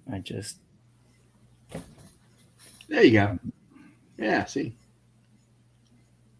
There's a stinky monkey foot. And come on. I shouldn't. Especially warm. Yeah, this is not. I probably need to soften this up a little bit more, but. Well, they could have also glued it, so. No, I'm pretty sure well, who knows, but they were. Part of the features of these is this, right? And particularly with the feral beasties, it's going to be, those are going to actually have accessories packs that are meant to so that you can swap out. Yeah, swap out and dress them up. Like all this business about action figures not being dolls. Like, get over yourselves. Like, this whole gender thing is ridiculous. Like, they're dolls. We switch their hands. We change their outfits. Yeah, they're dolls, and enjoy it. Like, I want to have fun with dolls too. Some of my favorite figures as a kid, or toys as a kid, were the 12-inch Star Wars. Those are cool. Those are amazing dolls. Here you go. See, the problem is he's not skipping leg day, and he's got these amazingly well-defined calves. Look at those. Man, he's constantly flexing. He's got calf implants. That shin bone's a little frightening. Which one? That? Shin bone is a little frightening. I feel like... Yeah, where is it? There he is. Come on in. The water's great. How's it going there, Adam? How are you, sir? I'm great. How are you guys doing? As you can see, we're having a great time here. I'm just feeding my wolf a little bit of some pale parts here, and he's conducting surgery currently. We'll see how that goes. So I think we've got most of it. It's the shoulder that I think needs to come out next. So we've successfully gotten ourselves a pretty naked ape. Yeah, I thought your water was too hot, which is that was the next thing I was going to shout in the comments. But for the water's too hot. Well, for the ankle and for the shoulder, you're going to want it hot. The one thing that I will say that Master Reversal was sort of getting at it a little bit. Eldor does a lot of this stuff too, so he knows what's up. But yep. The thing you have to be mindful of is when you start getting to that sort of boiling point with the water. If you have anything that's glued on the figure, and you won't realize until it's too late, anything that's glued tends to have a different durometer of plastic. It's almost more rubber, and so you can have things shrink basically. So Hasbro figures, you do not want to use boiling water ever, because they're sneaky with where they put glue and kind of fuse bits on. That'll be fine. You could throw that in and it'd probably be fine. But you don't want to you want to avoid heating them too many times too, because they can shrink basically. Right. Most of the body will be fine. Goodness. But now your water is going to be too cold. It's pretty warm. It's pretty warm. We'll see. It's pretty warm, but is it warm enough? I guess we're gonna find out. I'm gonna see. We'll see. If leave not, I can leave it in there for a few minutes. Don't rush it. I can Well, it isn't a ceramic bowl, so he might actually be able to keep the I was thinking that heat in there for a little while. I use like a metal tin, like cake tin, Yeah. that I actually preheat before I do anything with it, so that when I put the hot water in, it doesn't act as a heat sink and just immediately pull all the heat out of it. Yeah. How are you today, Adam? I'm good, man. It's Friday. My weekend starts now. So my parents took 2 of our 3 kids for a sleepover. So Nice. they didn't Sweet want the third freedom. one. Third one's too little, or they're just like they don't like that one. No, the other one's 10 months old. So Yeah. Yeah, I have enjoyed the week off. It's essentially spring break. As you know, I was down traveling and got back yesterday. So I'm like, all right, I've got a little bit more free mental space. Let me get online, hang out with folks, finally unbox some of these figures and play with them. So that's what we're going on tonight. Madness rules the hot tub. I think Jason's intentionally withholding my figures now because every few days I add more to my order. So it's like damn it, Adam, I don't want to send them now. Because if he sends it, I'll stop ordering more stuff. Because I ordered a few things like through through Spero. But I ordered the majority of my stuff through eCollectibles. Just because you never know with the shipping and the duty and the taxes and stuff like that. I want to know my landed costs. So I ordered the vast majority of my figures through eCollectibles. But now with the weight, I put sort of an additional order in a few weeks ago. Well, February 23rd, I put an additional order in, and then I've just been tacking items on as we go. I'm like, oh, you know what? I should probably get one of these too. Yeah, Thanos is saying someone needs to make a foot-to-hand adapter so we can get some of this primate action going. Well, I don't think they need an adapter. I think my action figure custom should just do a hand that doesn't have a mushroom coming out. It's like a female versus male hand, right? You could do it that way. But it'd be resin though, yeah. So yeah, but you could use one of the softer resins. It would be fine. Yeah, they have nice. There's an ABS and PLA. It's pretty good. It would be more problematic if you do it in male end resin. Female end, it'll be fine because you're plugging something in that's less potentially damaging. How you doing in there, Pale? You good? He'll be fine. He's like, my body's in there. It's not hot enough to melt him. He'll be fine.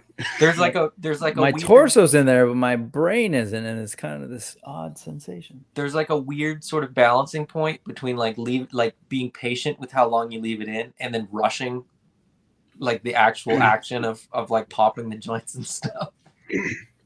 Oh, I've broken more than a few. I'll get them too early. Yeah, I guess you could learn to be patient.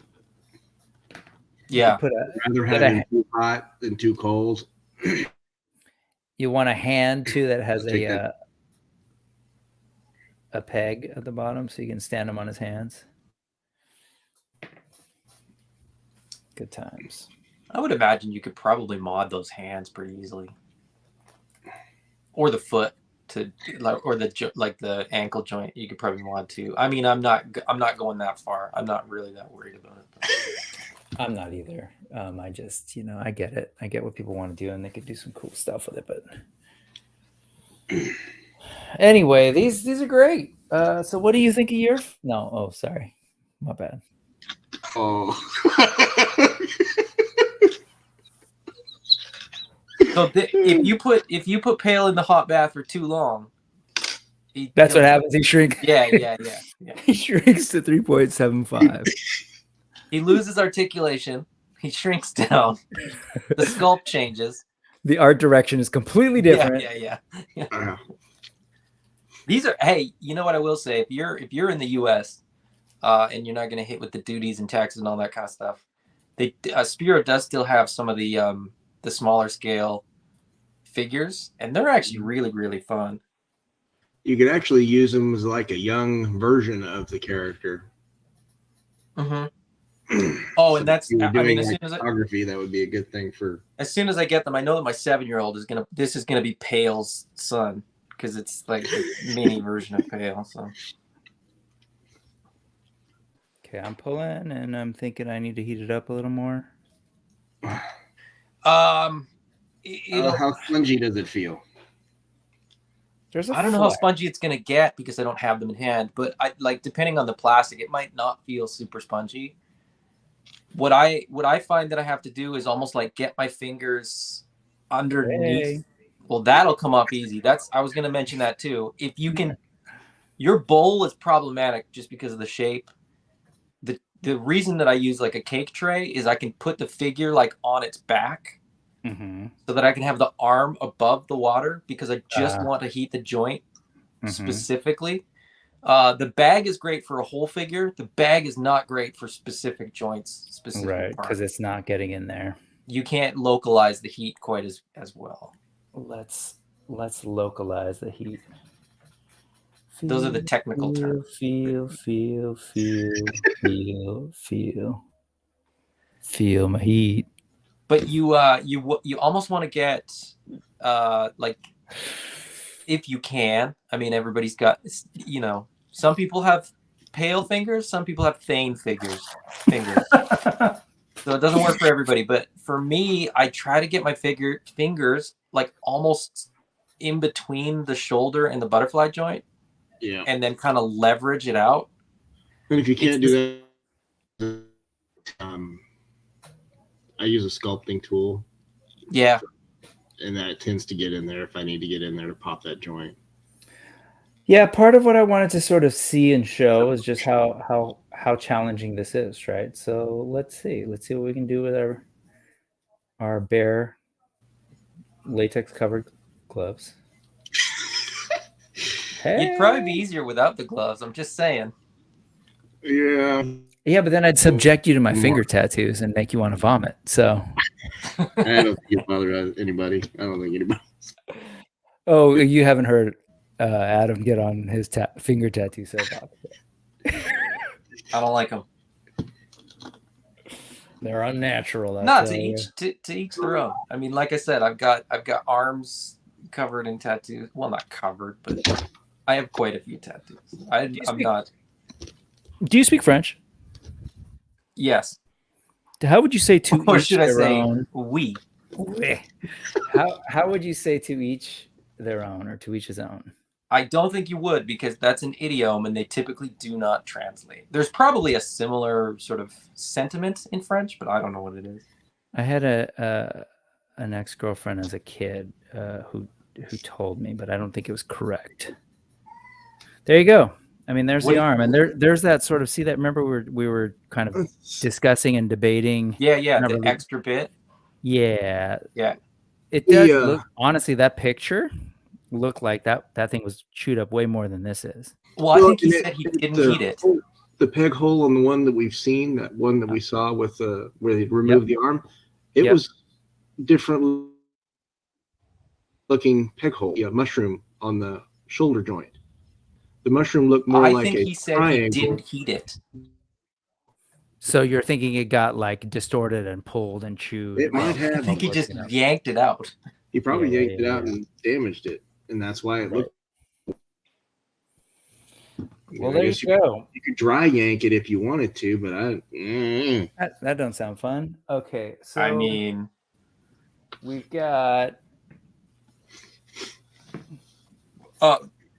Scott Baker was asking about the comic book, and in having conversations in chat. I've mentioned this before. I don't think it was on your channel, Brick. Having weird back and forth conversations in the chat, and then forcing you, distracting Brick, to try to decipher what the heck's going on. I try not to. But Scott was asking about the comic book. To the best of my knowledge, the art is done. Jason does the coloring. With crayons, and he just hasn't had time to finish it because he's been a little too busy. So he's been a little busy creating a toy line that everybody. Yeah. He's busy adding things to my order. What I'd heard is that comic book. what I'd heard is that he had an old set of 128 crayons, and he lost that, and he only had the 64 crayons. Well, So he lost the shade for Pale's chest, and so he's had to buy another box, but he can't because he's too busy packing orders. What's going on, Adam? Thanks for jumping in, man. Here we're making naked apes with suspicious anatomy. Como se sa. Hey, was the sort of loin, the brief, the Y-frame bit, was that like a softer durometer? Was that more of a rubber piece? It was, yeah. Because it seemed to just pop right off. It's a little bit, it's stiffer than this. Well, it's fitting though, so I don't think it's stiffer than the. Yeah, it's stiffer than the armor. Similar to like the hands and feet kind of thing. No. It's just like it's a unique piece in that respect. Durometer wise, kind of in between. Yeah, it's in between the feet. Okay. The feet do have some flex, especially at the toes. Do you notice that, Aaron? You notice? I don't. I don't notice that. That might be no. An ape thing more than kitties. Like kitties don't seem to have that as much as the apes do, but I think that's part of that extra toe too. Also, more flexible. Anyway, yeah. So it's slightly soft. You can see the give. Mm-hmm. See that? Yeah. And I'm sure that's probably for posability more than anything. So. Yeah, it looks beautiful on the waist. The way it sort of sits around this. Yeah, it beats the diaper look. So. He's got that little nubbin right there. Is that? Oh, sorry. You know. The water cool down is what it is. Anyway. It's hot water though. Hey man. It's all just tightening up. I thought you said pale was your favorite. Yes, the best. All right. So this is the deal, and I could do this with other guys, and I can kind of swap pieces. Here, let's get some Kali legs. Okay, watch. Remember, you heat these up first, right? Yeah, don't do. Oh man, that's. I'm totally heating this up right now, right? It's totally. I know heated. you can do it, but that doesn't mean you should. Yeah, you get some stress cracks. Yeah, totally. You're gonna break that leg, like hip ball joint off. And yeah. Yeah. Yep. It won't be the leg. The leg will be fine. It's the ball joint that you're gonna. That T-bar in there. Right there. Yeah, right that here. T-bar is a lot weaker than you think. Yeah. No, you're right. You're right. I'm wrong. Just you can do what you want. It's your toy. I'm just saying, when you break it, you'll know why. When I break it, I go to Spero.com. No. Is this warranty? Adam's going to be over there going, I told you so. I won't have to. It's on video. He just gave you was like, I told you not to. All right, so I've got his underwear on. There's that little nubbin thing that kind of has to be, negotiated. There you go. And here, I'm going to dip him right in water so that his crotch is nice and warm and soft. Still a little warm in there. Heat the leg. Don't heat the ball joint. Yeah. Oh, I thought you were worried about that breaking. Got it. No, not when you're putting it back on. No. I mean, if you heat the leg, it'll soften up enough that you can get the ball joint around it. That's the ball joint. You want it to be more solid. That makes sense because I want this to flex. You want that to flex, correct? Yeah. My brain, spring break brain. Yeah, that's some of the stuff that you figure out is that you always heat the female part, because always warm up the female part because you want the male part nice and firm. You're walking into it, man. You're just walking right into it. I don't know. Why are you guys giggling? What am I missing? Huh, interesting. Oh, Kayla Silver, when you need her. Oops, wait. Got your pants on backwards, buddy.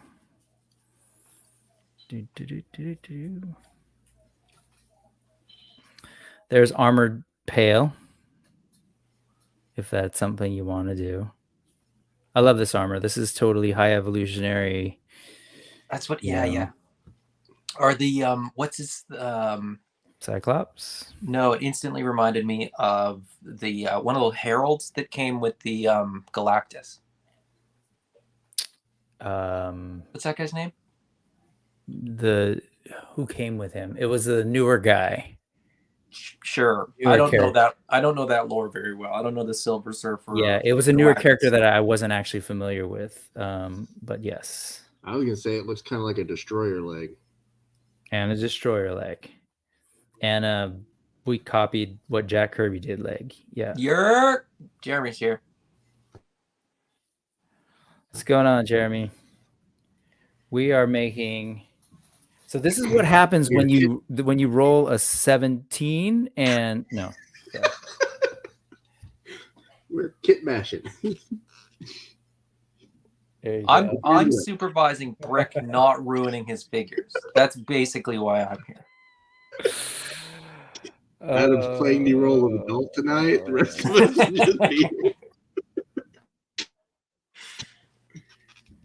Anyway, yeah, I just kind of wanted to show that. There's not really much else to it. I wasn't planning on sort of making anything right now. And you can see there's parts available. There's cool things that can be done.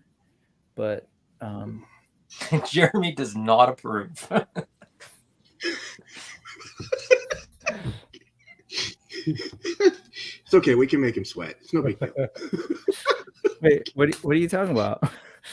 This can pop off too. I'm not gonna do it, but you can. Yeah, I wouldn't mess with those. Those tend to be real pain. No, that'll come off easy. This will come off easy. It's a ball right there. Yeah, but it is a little bit harder plastic too. It seems. No, it's the same. It's the same as this stuff. It should. Yeah, it should be. It should be fine. The butterfly joint, don't ever. It's not worth it. Well, I mean, you can get it back in. It's just it never really fits right again. Yeah, and that's, I mean, when I look at the figures in terms of how they're designed, how they're sculpted, the butterfly joint is sculpted with the chest in terms of deco on all these figures, whereas the arm kind of starts at the shoulder, not at the butterfly. So if you're swapping them, you should never need to do the butterfly joint, which is great, because like I said, you really only ever do that once, and then you realize this was not worth it. Then it becomes really loose, and it's like, ugh. Mm-hmm.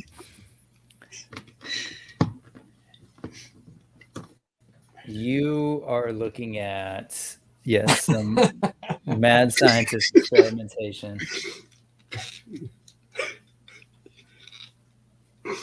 Ted said I actually like Armored Pale. Armored Pale is we've seen it's been revealed. Jason showed it. There's an Armored Pale coming. Yep. Yeah. So just save your $40. Yeah, don't buy other figures to get that. Don't buy an extra figure unless you really, really want one. Yeah, see what I want to do is make gorilla thing here with the shorter legs. Get the true chimp going on here. Do you heat these up when you take out? You don't worry about the hands, right? No, I shouldn't have to. Hands and head, I typically don't worry about. Unless, of course, it's the Dungeons and Dragons figures that we'll be opening later. Then we will have to worry. Jeremy's going through the exact same emotional response that I. He said, "Send me the link." Everyone's going to yell at you in person. That's pretty impressive. He's like, God, dude.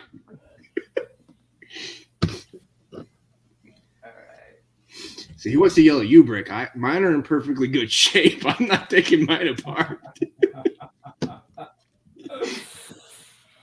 So when I get mine, if you guys enjoyed this video, stay tuned to when I get my figures and do it when it's done properly. Yeah, but real quick, what's the name of Jeremy's IG? His company? Authority Figures. Authority, thank you. See, I so much. Yeah, you got your wave. You got your All Stars Wave 5, right? Adam, you're opening this weekend. Well, so they're street dated for tomorrow, and so the E-Collectibles was kind enough to overnight them today, so they should be here in time for tomorrow. No, that's good. Here, bud, I was just talking about the application of the VIX.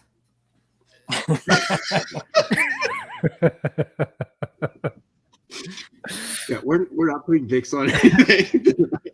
That's how I do my customs. Isn't that how you Looking do forward yours? to that video in May. Yeah, that might be the case. You got Vicks Vapo Rub going for it. See if that works. Hey, how's it going? You think it's gonna take that long to get your figs, Adam? Seriously? Man, it's not up to me. No. Not so much up to you, but is that what the word is regarding shipping to Canada? Oh, so shipping to Canada, if you don't harass Jason enough, and don't harass Jason. I'm saying that facetiously. I paid extra shipping charges and so on and so forth to get figures sooner. Which I presume you could probably do if you wanted to. But anyway, my intention is to get them. I'm getting the Chunari Legionnaire and the Horrid Ravager, and I'm basically going to part swap the ape parts and essentially have the gray ape with red armor and the brown ape with blue armor. So it'll be a little bit more structured than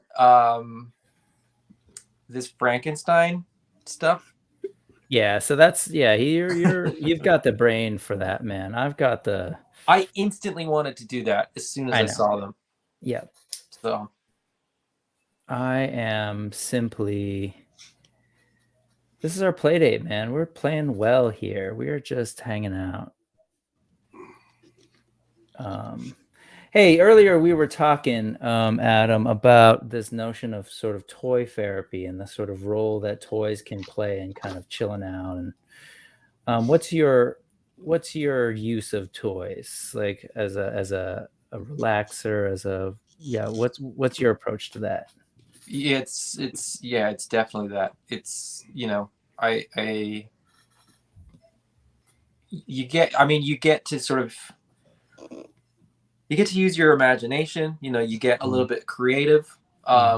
Just because I got back into toys through Lego. And so there's that therapeutic sort of building and creating and sort of, when I sort of progressed on towards action progressed. I'm a 40-year-old man. I'm regressing to action figures.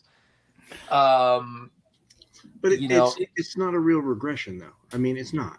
No, I know. There's phrases that are out there that you all want to own that's intended to demean and make it seem like we're some like man-child stuck in perpetual adolescence, pre-adolescence in this case. But I think if we're honest with ourselves, I think it's because of the feelings that toys gave us as kids. There was a freedom there. There was a creativity there.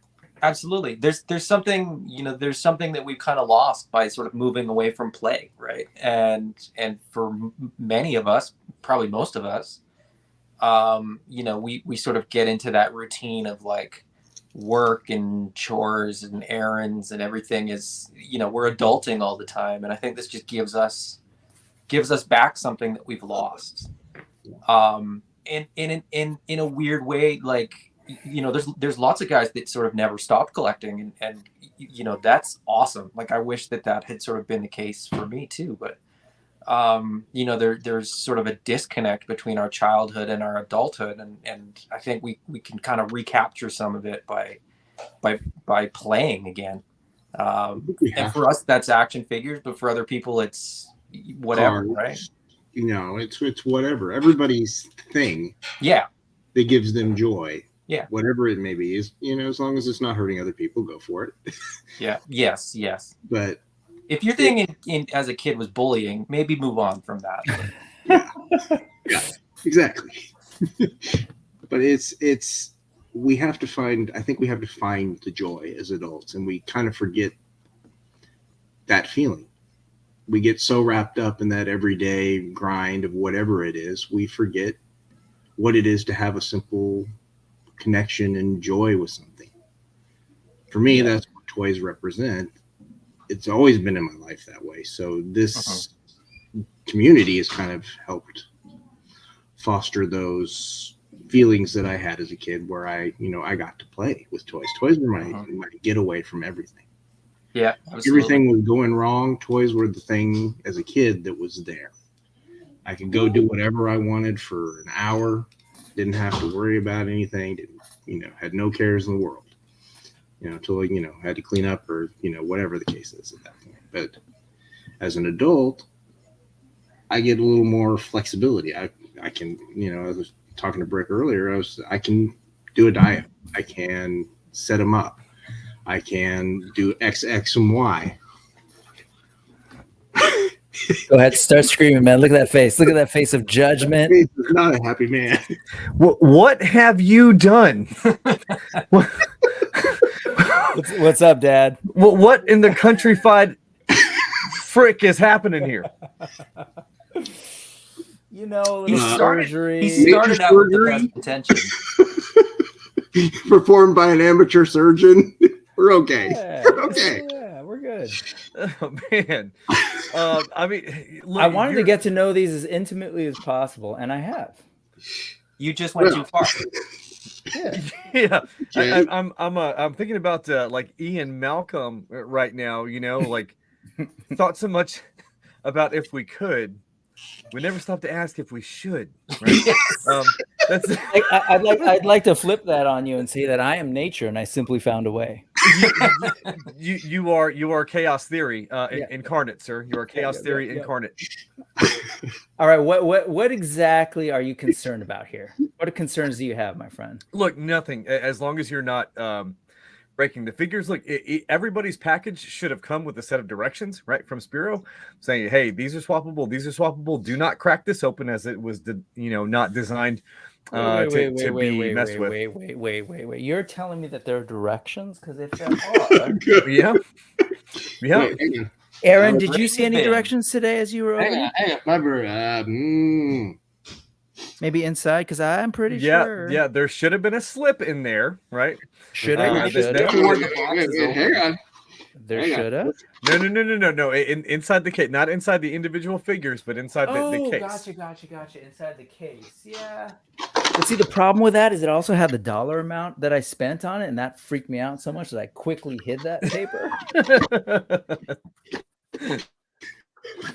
Aaron, do you know that pack-in slip that I'm talking about? Did you get one as well? See, I'm not the only one, folks. I did not. Okay, hang on 1 second. I'll be right back. Ted says the orange slips. No, I mean I definitely got. Makes it sound like you did. It's not that I didn't. Yeah, I got it. It's here. For real, folks. I had to hide it because of the numbers on here. So.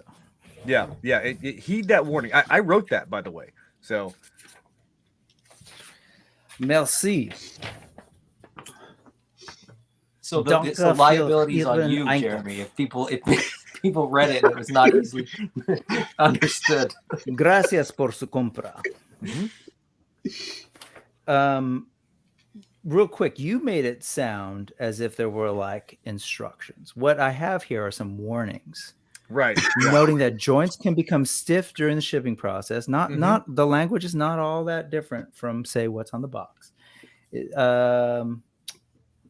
You're making it the way you made it sound right now is that there are directions, maybe with some visuals, me being a Lego person, sort of showing what to pull out. Am I missing something here? Pick your language of choice. We made sure to write it in. Okay, hold on.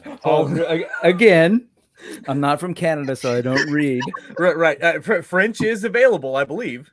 So when Celine Dion gets her figures in, or when Alanis Morissette gets her order in, she'll be able to read that as well. She's like the queen of Canada, isn't she? She'll probably get her figures before I will. Like Alanis Morissette is royalty in your country, if I'm not mistaken. Correct? She's the princess. I thought she was a deity. Honestly, Adam, you ought to know, right?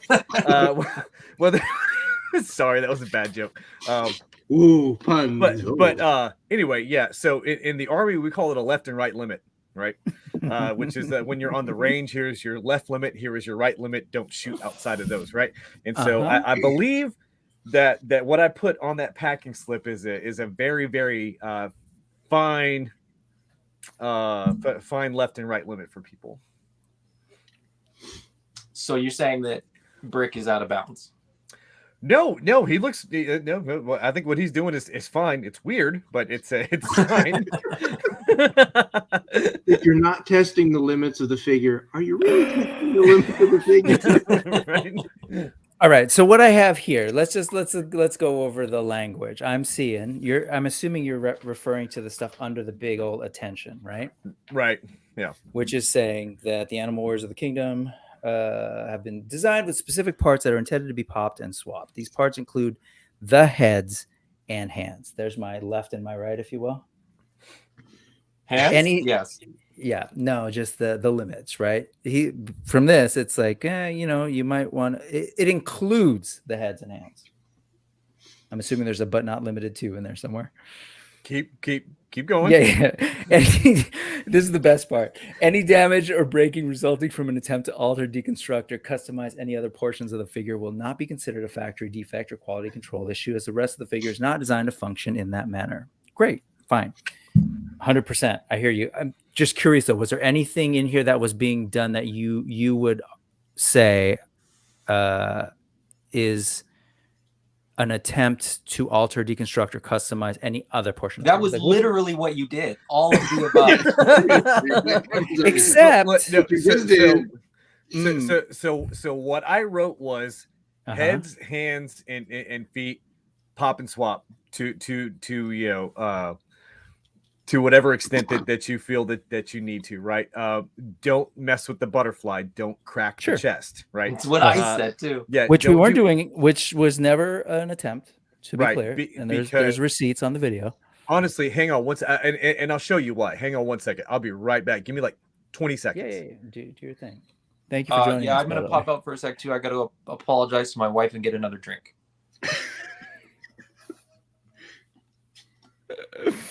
What a stream this turned into. Us talking about Toypherapy. All of a sudden, I've got what I feel like are two much more grown adults chastising me. Yeah, it started out with complete support, and then this kind of derailed halfway through. And one of them uses the title authority figure, which is totally messing with my brain. So. And the other uses highly articulated. So what does that tell you? Exactly. We're all pretentious. I'm like, I'll just brick something. I will say, getting the shoulder getting difficult is. I mean, I gotta heat it.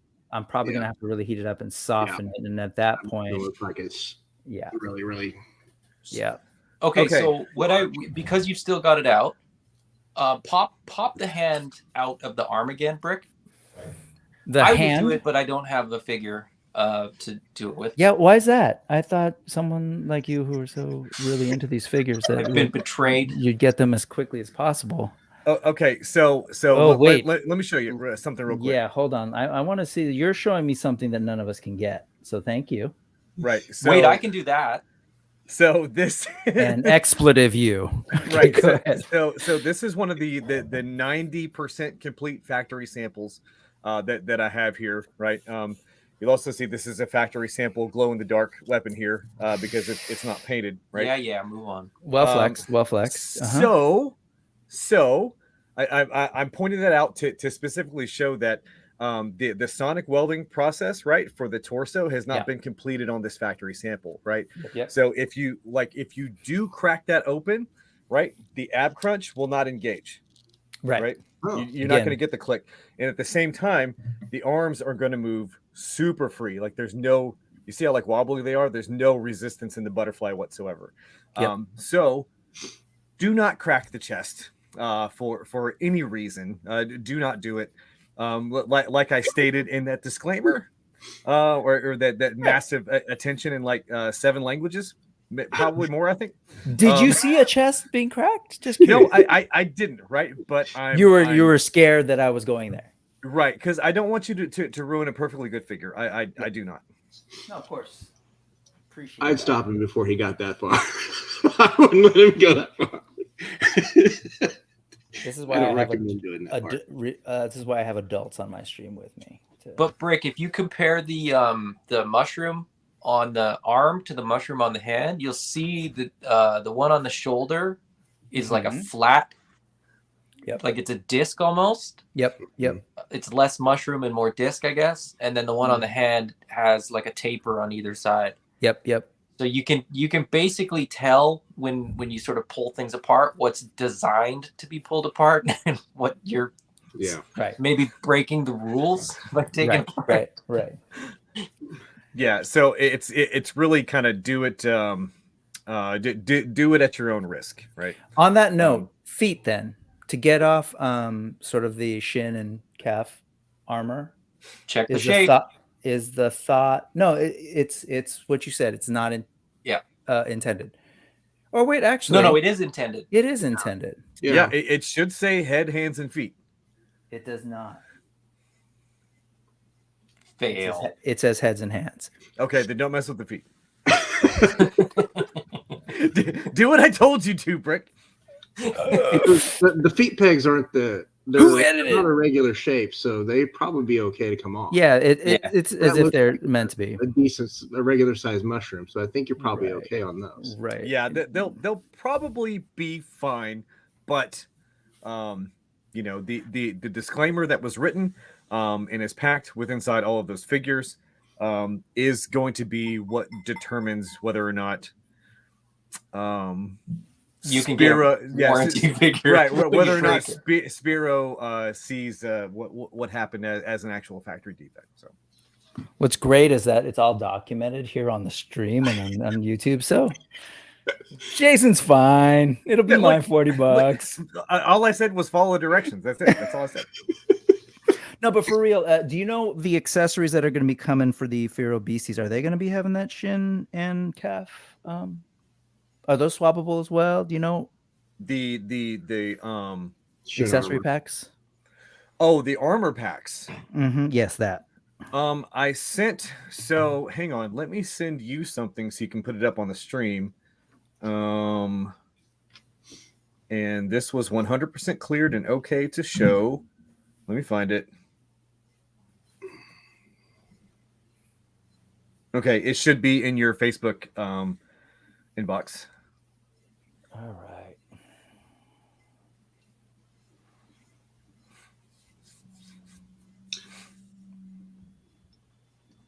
How are you doing with all of this stuff? You pretty busy? You've got things you're working on that should be shared with the world soon, no? I do. As you've seen by the website, the Primal Battle board game is there, but not available for purchase yet. So there you go. Oh, sweet. That is going to be one of the armor packs right there. Got it. So you may want to edit that orange sheet so that people like me won't read what I'm actually supposed to be doing. Yeah, and that's not a bad idea because honestly, that was written like probably 6 months ago. Yeah, something like that. You guys are doing some great work, so you ignore my BS. We're trying. We're trying. Hey, also in your inbox, check that out. This is how I imagine Adam is most of the time, staying as positive as he has been. All right. I'm going to stop sharing before I open up my. I was going to say, don't open it blind. Nope. I taught online during the pandemic and learned a couple of things of what to do, what not to do while. So this is Adam staying extremely positive. That's about right. While everybody else is getting their stuff. While he's mildly cursing under his breath and just holding his hand over his mouth like. Yeah, that's about right. What I showed you just now is I believe that Jason wants to do 3 armor sets for Mhm. these Wave 3 pre-orders, and that's just going to be one of them right there. Got it. Okay, those are cool. And So the board the game is when, Jeremy? This next month, right? Can you say that again? Board game is this next month, right? Wave 2 is so Wave 2 should be hitting a little bit later spring to early summer. And then we're going to go for pre-orders of the we called it the Primal Battle Wave for a while. It's Wave 3, so it's going to be Wave 3, essentially an army builder wave with the Primal Battle board game available for pre-order as well. Okay. So and that will be, don't quote me on this, I think it's going to be after Wave 2 has completely fulfilled and shipped, right? Okay. But it might be a little bit earlier, right? So like I said, don't 100% quote me on that. All right. That gives me time. You've got some time. April 1st is. I went all in on Cosmic Legions today, so I gotta shift some money later to the. Dude, I hear you. I hear you. April 1st is right around the corner, and supposedly that's when the money is coming out for Savage Crucible, and that's gonna hurt. I got 3 pre-ordered for that, so I mean that's 300 and some odd bucks in a. Wait, three figures?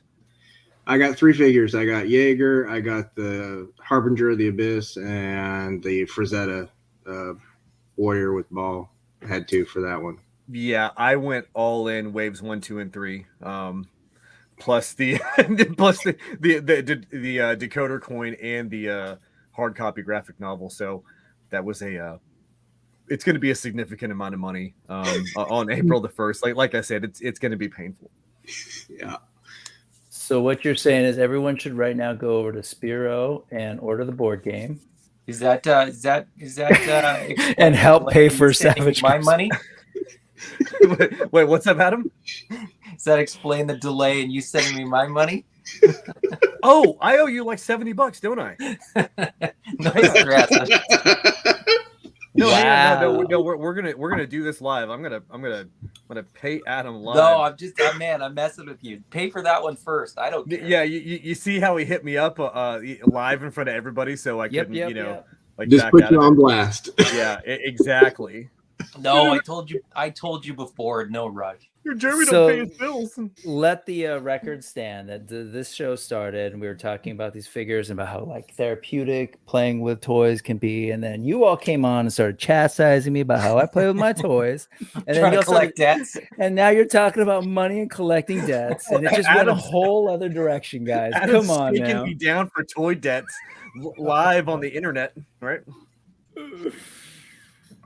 These are great, though. I love it. I love the ability to change the armor out. It looks like we're going to be getting some cool little armor additions to play with. Dude, the pauldron is new, right? This pauldron.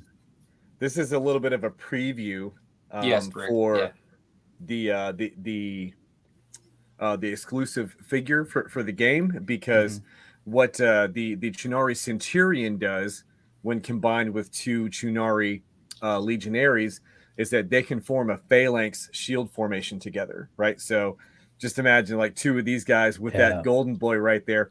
And then essentially what they do is they provide a moving cover piece as you progress on the board. You can put your team captain behind them, and then any opposing figure that gets within a front-facing adjacent square of this formation, it automatically triggers a forward stab. So you're thinking like the 300 Spartans, right?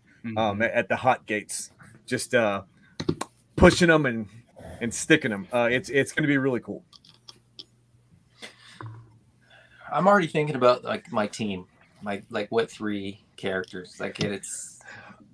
So I think it's going to be really interesting. I thought it was very interesting during the playtest phase when we saw the custom tactics that people were putting together to incorporate those special abilities from each individual figure, because there's no generic figure as far as the game is concerned. Mhm. They are all unique with unique abilities and unique attributes and stats. So really, you don't necessarily have to do a good guys versus bad guys. If you like something that Kali does in the game, feel free to combine him with Atreyu and Pale because you like some other things that they do, and you think you can put together a custom tactic to utilize all of those those assets together. It's going to be a lot of fun. That's awesome. And you said the play test phase. Where are you sort of at right now? Do you have? Are you still having people sort of testing out the game? Is that? Oh no, the game is done. Okay, so you're just waiting for it to get released. Right. The game is done, and it is compatible with the first three waves of Animal Wars of the Kingdom. So wave 1, wave 2, and then all of the figures that are coming with the Primal Battle wave or wave 3, the rules for them are included in the game as well. So as waves are made available down the line, a booster pack for the game will be made available as well. That will have the rules for those new characters, and that booster pack should be around the same price as a standard figure. So roughly between $32 to $35 for that. Okay. Very cool. And as far as distribution, is it mainly going to be on their site? Or are you selling it to other retailers, or is that still up in the air? That is a super Jason question. I know he's talking to a lot of people right now about a lot of very interesting things. It's not my place to make those announcements, but I can tell you that Spero, for as of right now and the foreseeable future, we are done with the Kickstarter model. All pre-orders will be made directly from the Spero website. Got it.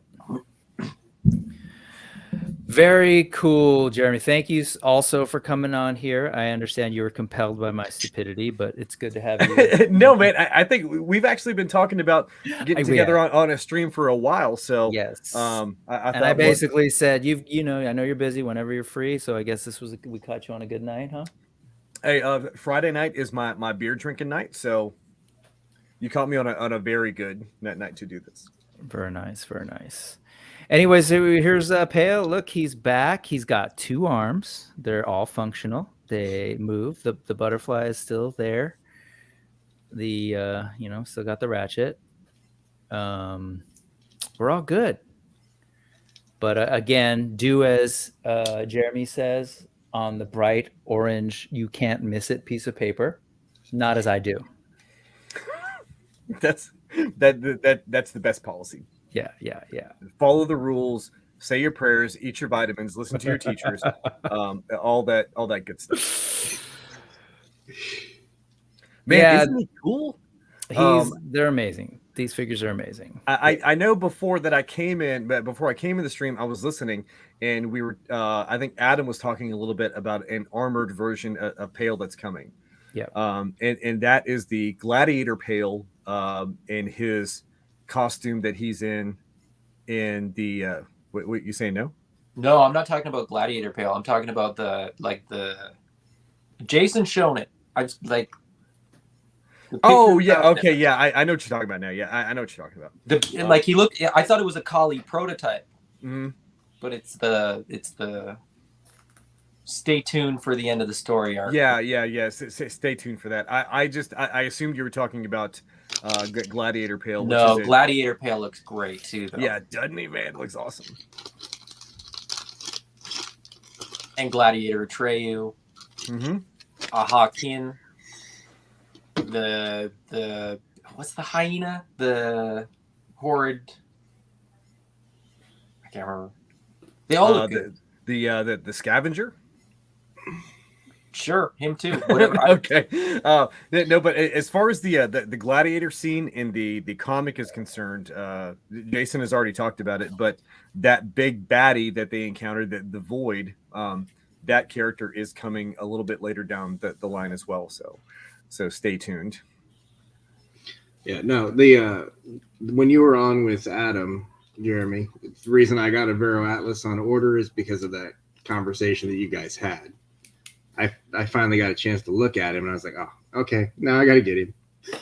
Yeah, he's a really, really great figure, and I like what Jason has done with the shields, right? So you can pop those into different sides of it in order to do left-handed and right-handed.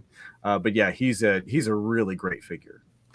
Yeah, I got 3 on order for that wave 2. I haven't decided on the others yet.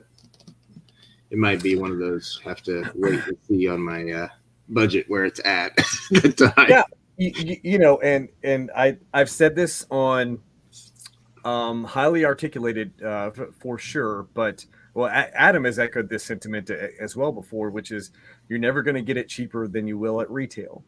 And you know, looking at what the secondary market looks like for these boutique toy lines, right? If you do decide, if you get them in and you decide for whatever reason, hey, this doesn't fit in my collection the way that I thought it would, or you know, this isn't what I was imagining that I was going to get.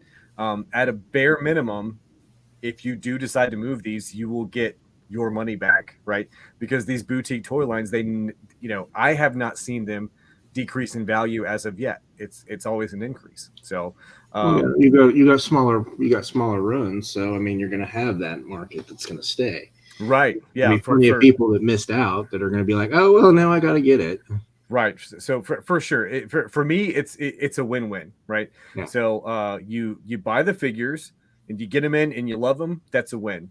You buy the figures and then for whatever reason you decide that they don't fit in your collection, you're going to be able to move them without taking a loss, which I think is a win as well. So I guess long story short, or long story long, just get them, right? as Jason likes to say, treat yourself. Just get them, man.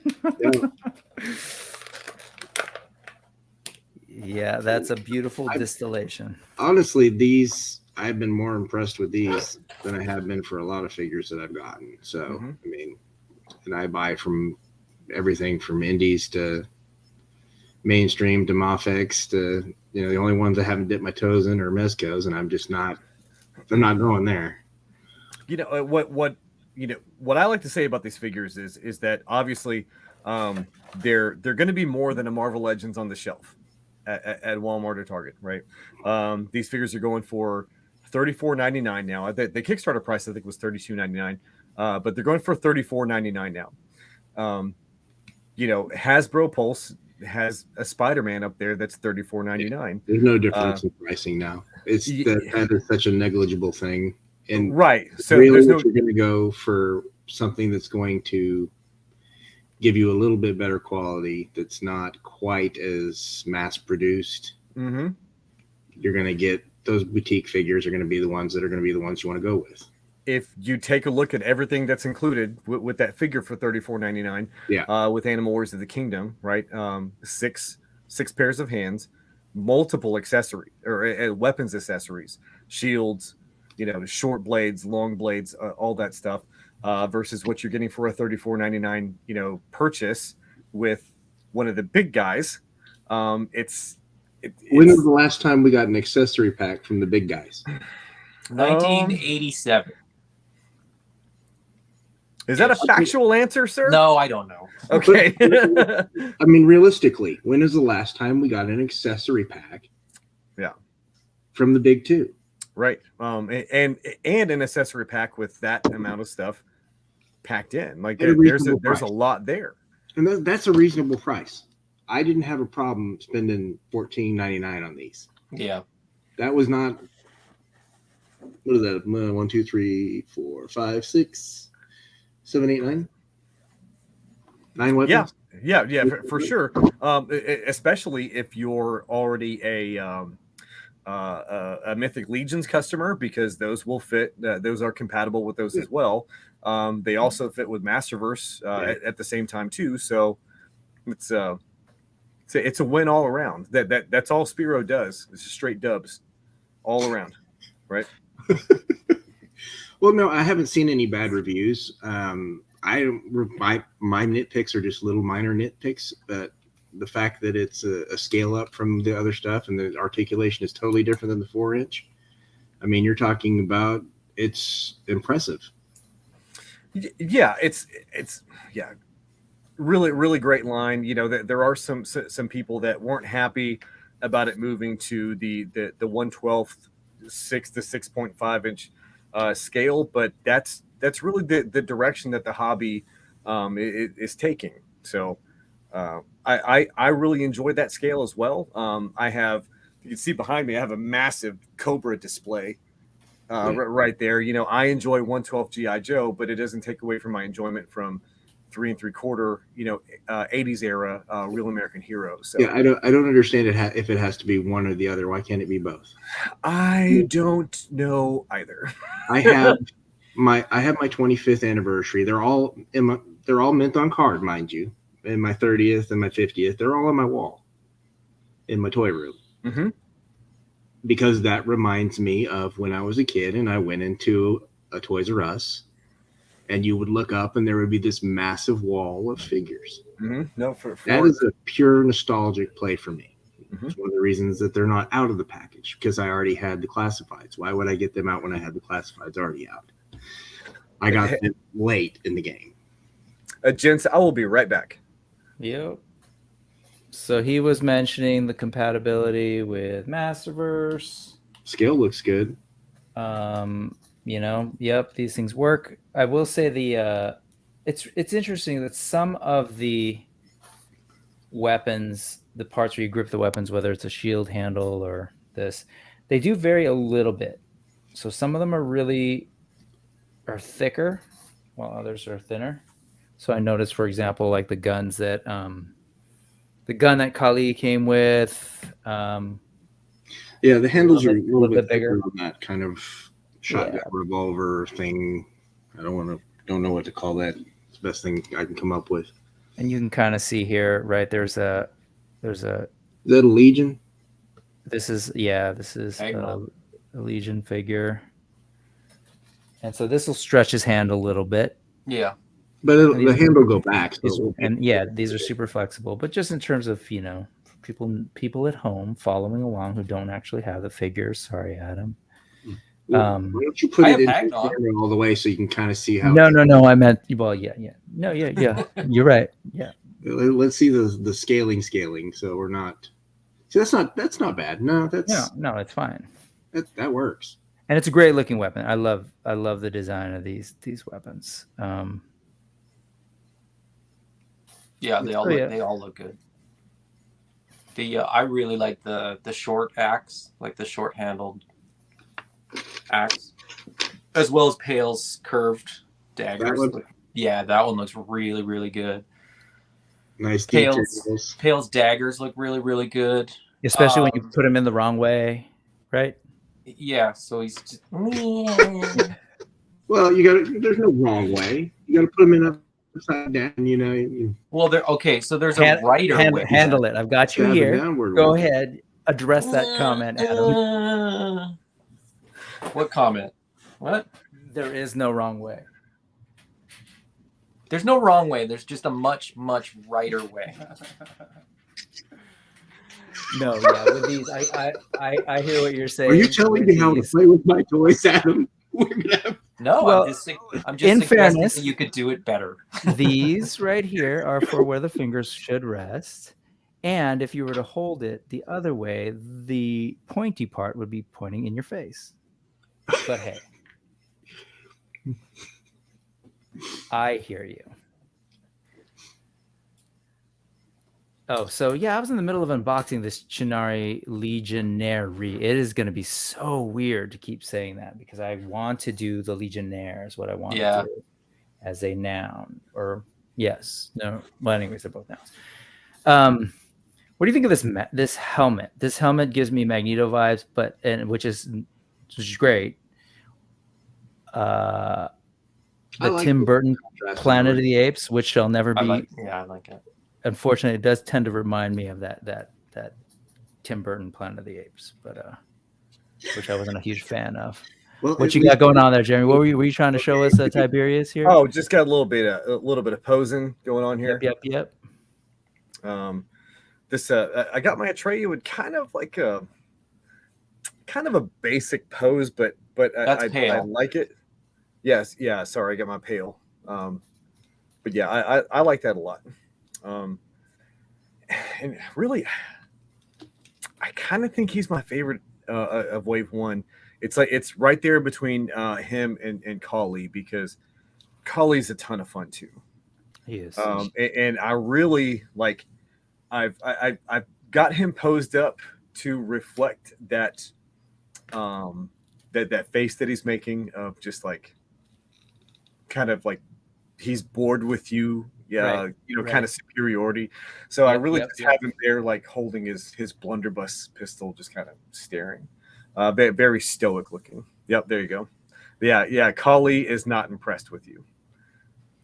Yeah, that's totally the vibe he gives off. It's just like, what I'm staring through you is what he's got going on there.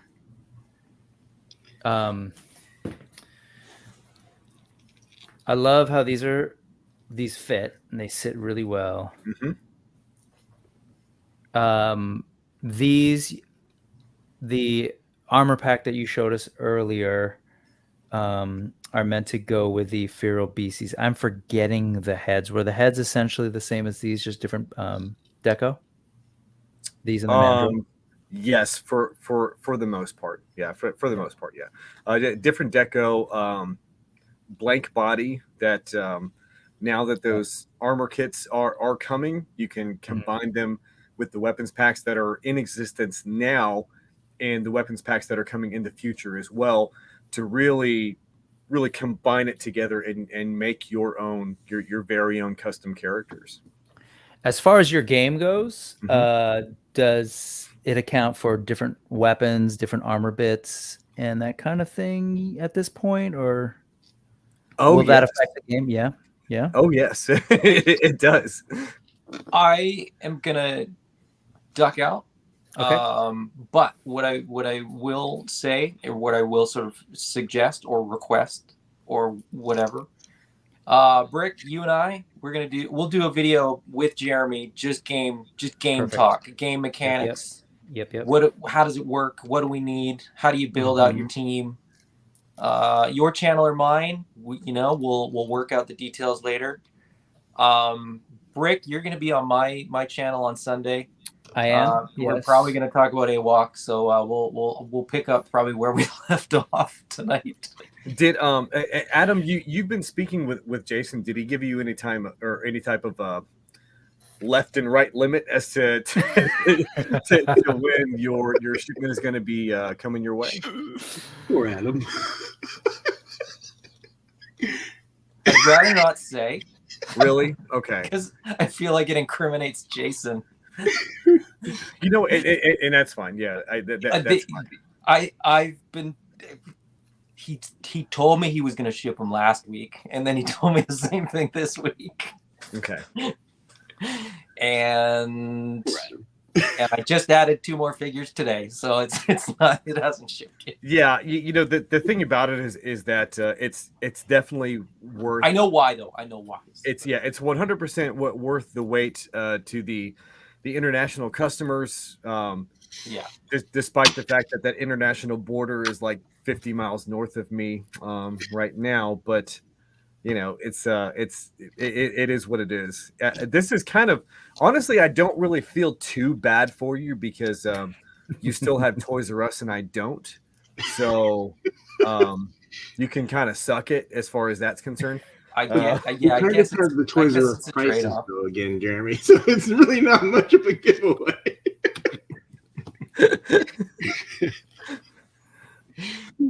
Man, that's a cool post too. Anyway, hey, so I actually I need to duck out as well. So, but I will still be in the chat hanging out. But I gotta. Yeah, we're not going to be going much longer. But thank you both for jumping on. I appreciate you for coming in here and yelling at me, and that was fantastic. What I do best. My 2 dads. No, thank you very much for the impromptu ad. I really appreciate that. It was a ton of fun. Yeah. So yes, yeah. and teaching. Thank you for being a fellow American, reminding me that I should read. So in the past, It's usually me that has to tell you to I've read. given Adam props simply because it seems like his taxes are actually going to public education. But now here I am with a fellow person in the United States telling me that no, dude, you need to read but the Adam, bright orange. Adam, didn't Hey, you? FYI, I locked in a Tadger, and I didn't even do a video about it. So Oh, good. That's really good news. I'm glad that you did. Adam, didn't you didn't you major in English at university? Like, that is isn't correct. Yes. Okay, all right. Just making sure. Right on, guys. Thank you so much for hanging out with us for a little bit. Appreciate you both. We'll get together again, probably on Adam's channel. Talk games. Yeah, look, if you want to wait until the pre-orders for the games are available, that way we can talk about a product that is available for purchase at the time. We can do that. But Yeah. I'm ready. I'm always ready to talk about AWOC in the game whenever. So just hit me up, okay? Yeah, we'll do. Right on, folks. Have a good See you night. guys. See you too. Okay. See you later. All right, now that the adults are gone. We can get back to play. Is that what you said? No, that was awesome, man. That was really great to kind of hear a little bit more and to see some of those pictures of the armor sets, because those were some of my questions. It is good to know. I think they were pointing out some really good things, as were you, about like what we should be removing and not.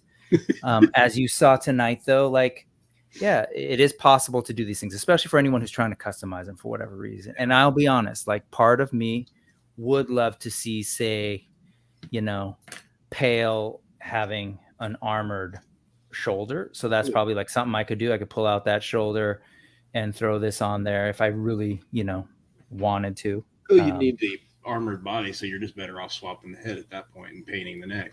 Unless you're doing like a gladiator deal, anyway, whatever. It doesn't, how it is. Like I play with Masters of the Universe. Like, does any of this make any logical sense? No. So, oh, by the way, this is, I just came back from Disneyland and grabbed this little guy, which is pretty awesome because he scales well. Oh, actually, I don't need to make that sound because, yeah, these things do make sounds.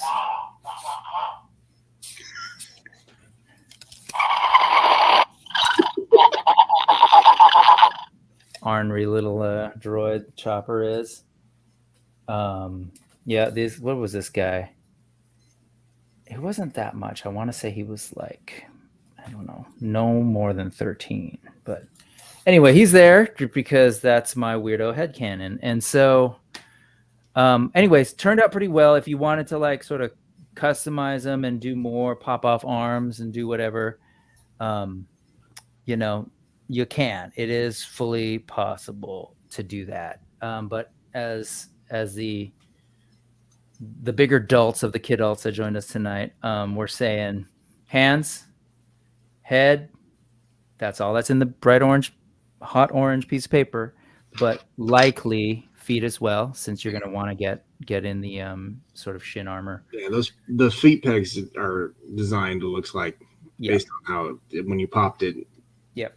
If it was shaped differently, I would say no, because if it was shaped like the shoulder joint, right. But you probably don't want to pop those out too frequently. Right. And same went for the bicep, right? That was the bicep should have a similar one, but it should have a smaller mushroom head. And again, probably not something you need to do unless you're trying to get some custom shoulder. I mean, honestly, anyway, with all the sculpting on the fur anyway, I don't know that you want to be doing too many, swapping out at the shoulder blades for the ones that are sculpted like that with the fur versus the ones that are armored. True, especially with the butterfly, right? Because you've got the fur on that butterfly and you don't have them here. Yeah. Anyway, we did it. And the kids had some fun at the pool and the hot tub. The hairy apes that we got to. Oh, I still am missing this. I would like to be able to switch those feet to hands. You know what I'm saying on that one?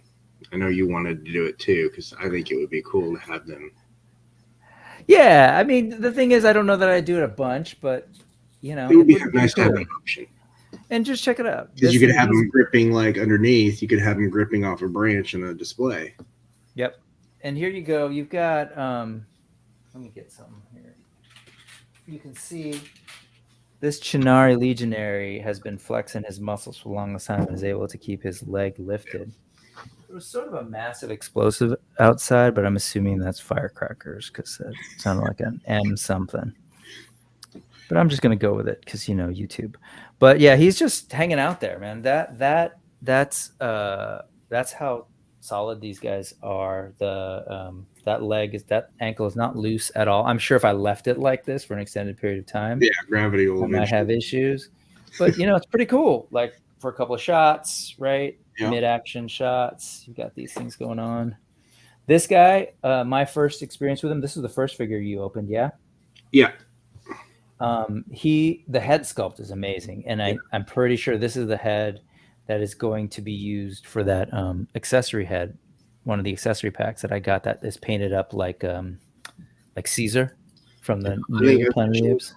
I think there'll be plenty of customizers that make those heads with open mouths. Yep. Eventually, maybe they'll do it. I have a feeling they will because,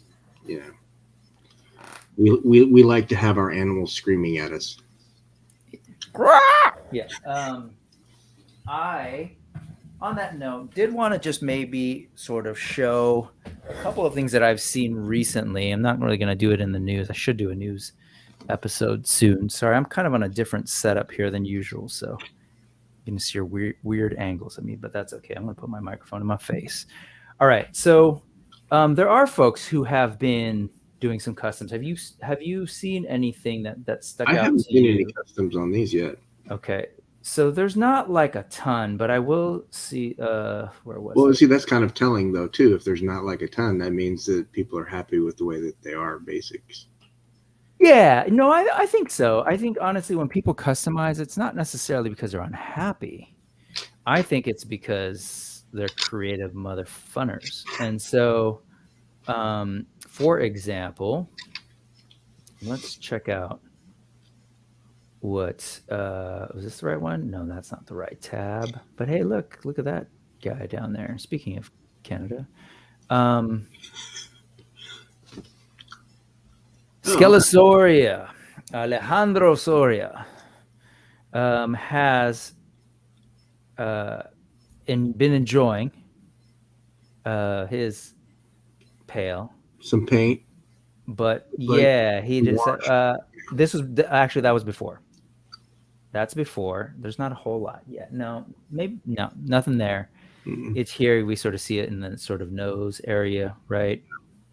And what it does is it really just sort of accentuates all the beautiful sculpted detail that's already there, right? So we see a lot of these lines in the eyes, on the under the eyes, because Pale is not doing a good job of moisturizing, and so it's giving him a little more depth. So yeah, we see it sort of here, kind of in this. I don't know what do you call that part of your lip with that little indent, but whatever it is, we're seeing that a little bit more pronounced. The mouth a little more pronounced with that wash, and you'll notice the armor.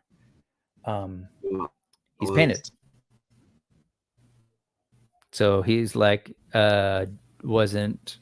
wanted to kind of, oops, why did I do that? Got rid of the color, right, and really kind of moved it into some of the more barbarian Legions kind of look. Mm-hmm. So let's see what else we got going on. We can see here that he was a naughty boy and took off the leg. And he didn't cast him. And you can see the paint, right? The difference. This color was what these armor bits were. Can you actually see my mouse as I move through? Or is this we can see your mouse. Okay, cool.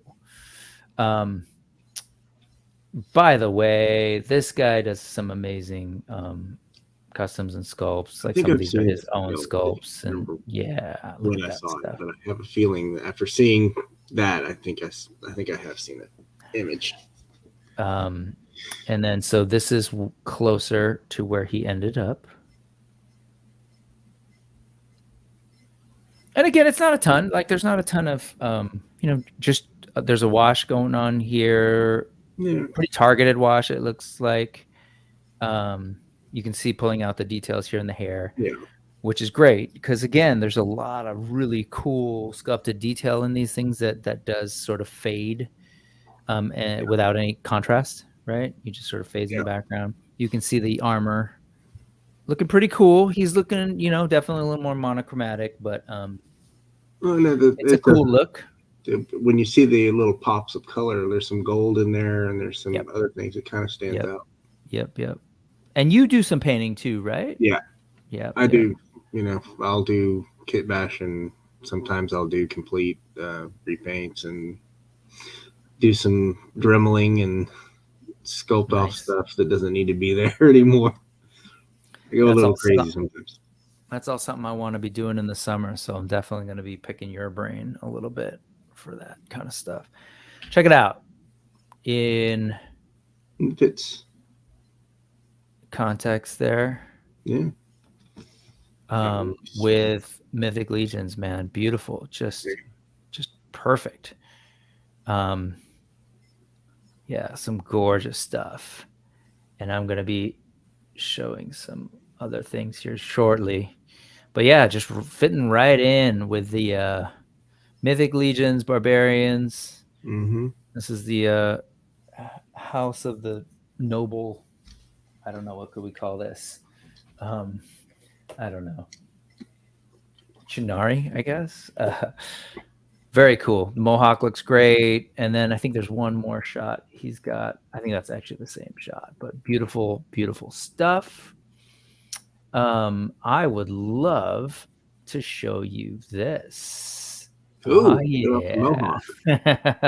Look at that. Thank you. Scott Baker just sent this to me to check out. I love it. Look at the paint on this. That's amazing. Like this is really. I don't like that the hawk's gone because it kind of gives.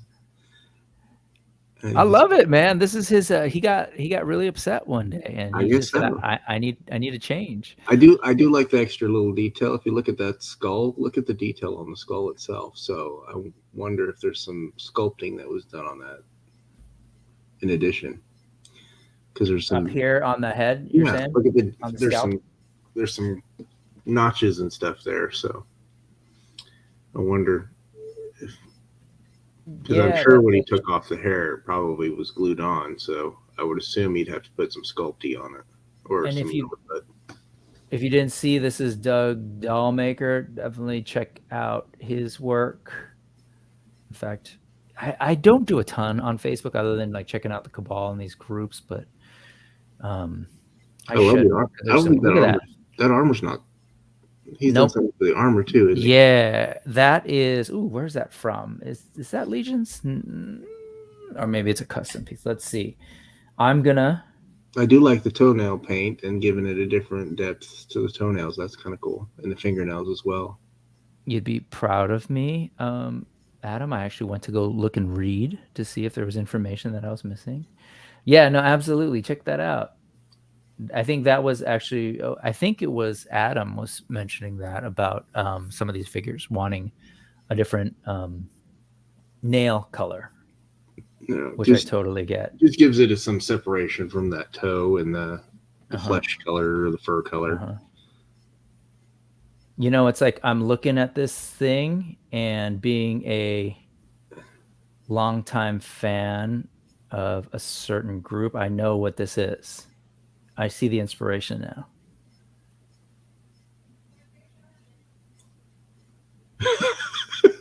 Right? Well, okay. Yeah, it's that dude. It's that one dude from Back to the Future. It might be a bit of a stretch, but okay. This is totally giving me Floki vibes from Vikings, but this is fantastic. I really love the work done on this. Take a look at this necklace. Yeah, that look at that. The knife sheath is awesome too. Yeah. Is this from Conan? Maybe Mezco's Conan. That's cool. I haven't seen something about this is really familiar to me. And this is the actual original bandolier he's got, or strap that he's got with the But they've done some not paint work.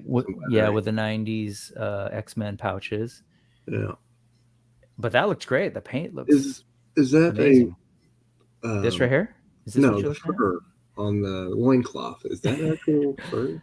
This is the fur. Soft It's the soft goods. Yeah, it's a soft goods fur that looks That's awesome. yep. Kind of dig that. And the And waist belt is new too, so I'm not sure where that came from, but I bet it probably came from the same place that the knife sheath. and added the nipple. Yeah, well, yeah. I don't know, man. That totally, I'm seeing it. I'm seeing it, and I'm totally missing the chat. So let's real quickly, while we've got this Animal Warrior of the Kingdom big and real quickly, lovely. Yeah, Mr. Balzari was a definite inspiration for me. I am a musician and a bass player, as well as but yeah, that's out of love. And he's really great in Point Break and Suburbia. If anyone knows Suburbia, if you don't, you should check it out. And Back to the Future. So let's see what we got going on. Folks are thanking Adam, and he has done the enabling, which is a very Canadian thing to do, like our friends over at Toying Around. I think that's his secret power. I'm beginning to believe that after 4 weeks of watching him, and then I'm buying all new figures. It's like, come on. Yeah. Let's see. And thank you, Scott, for sharing Flea / this awesome doll maker custom. That thing's gorgeous. Doug Dollmaker. Yep. Absolutely.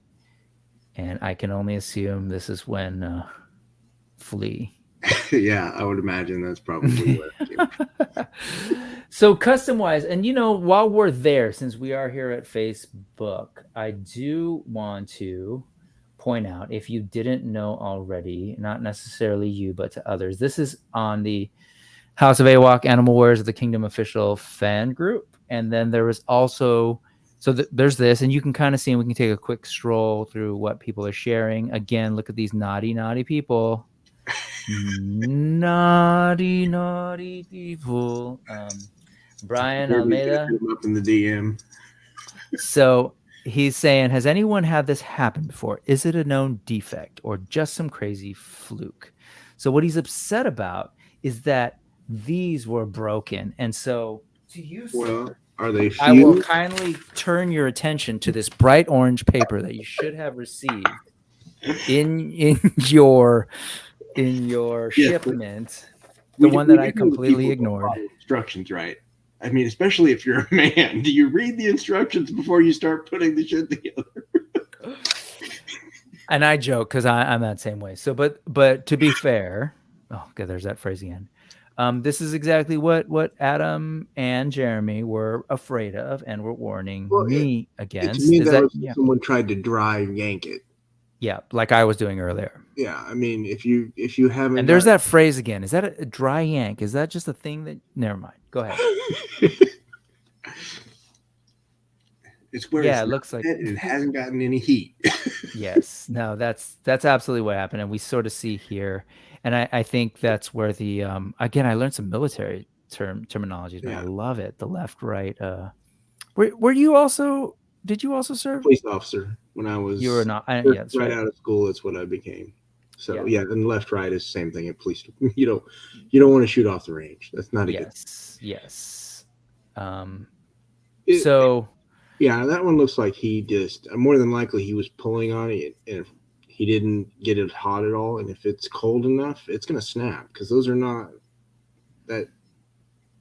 little bitty dumbbells are not gonna handle a significant amount of stress, and if you're stressing them, they're gonna snap first before the leg will. Yep.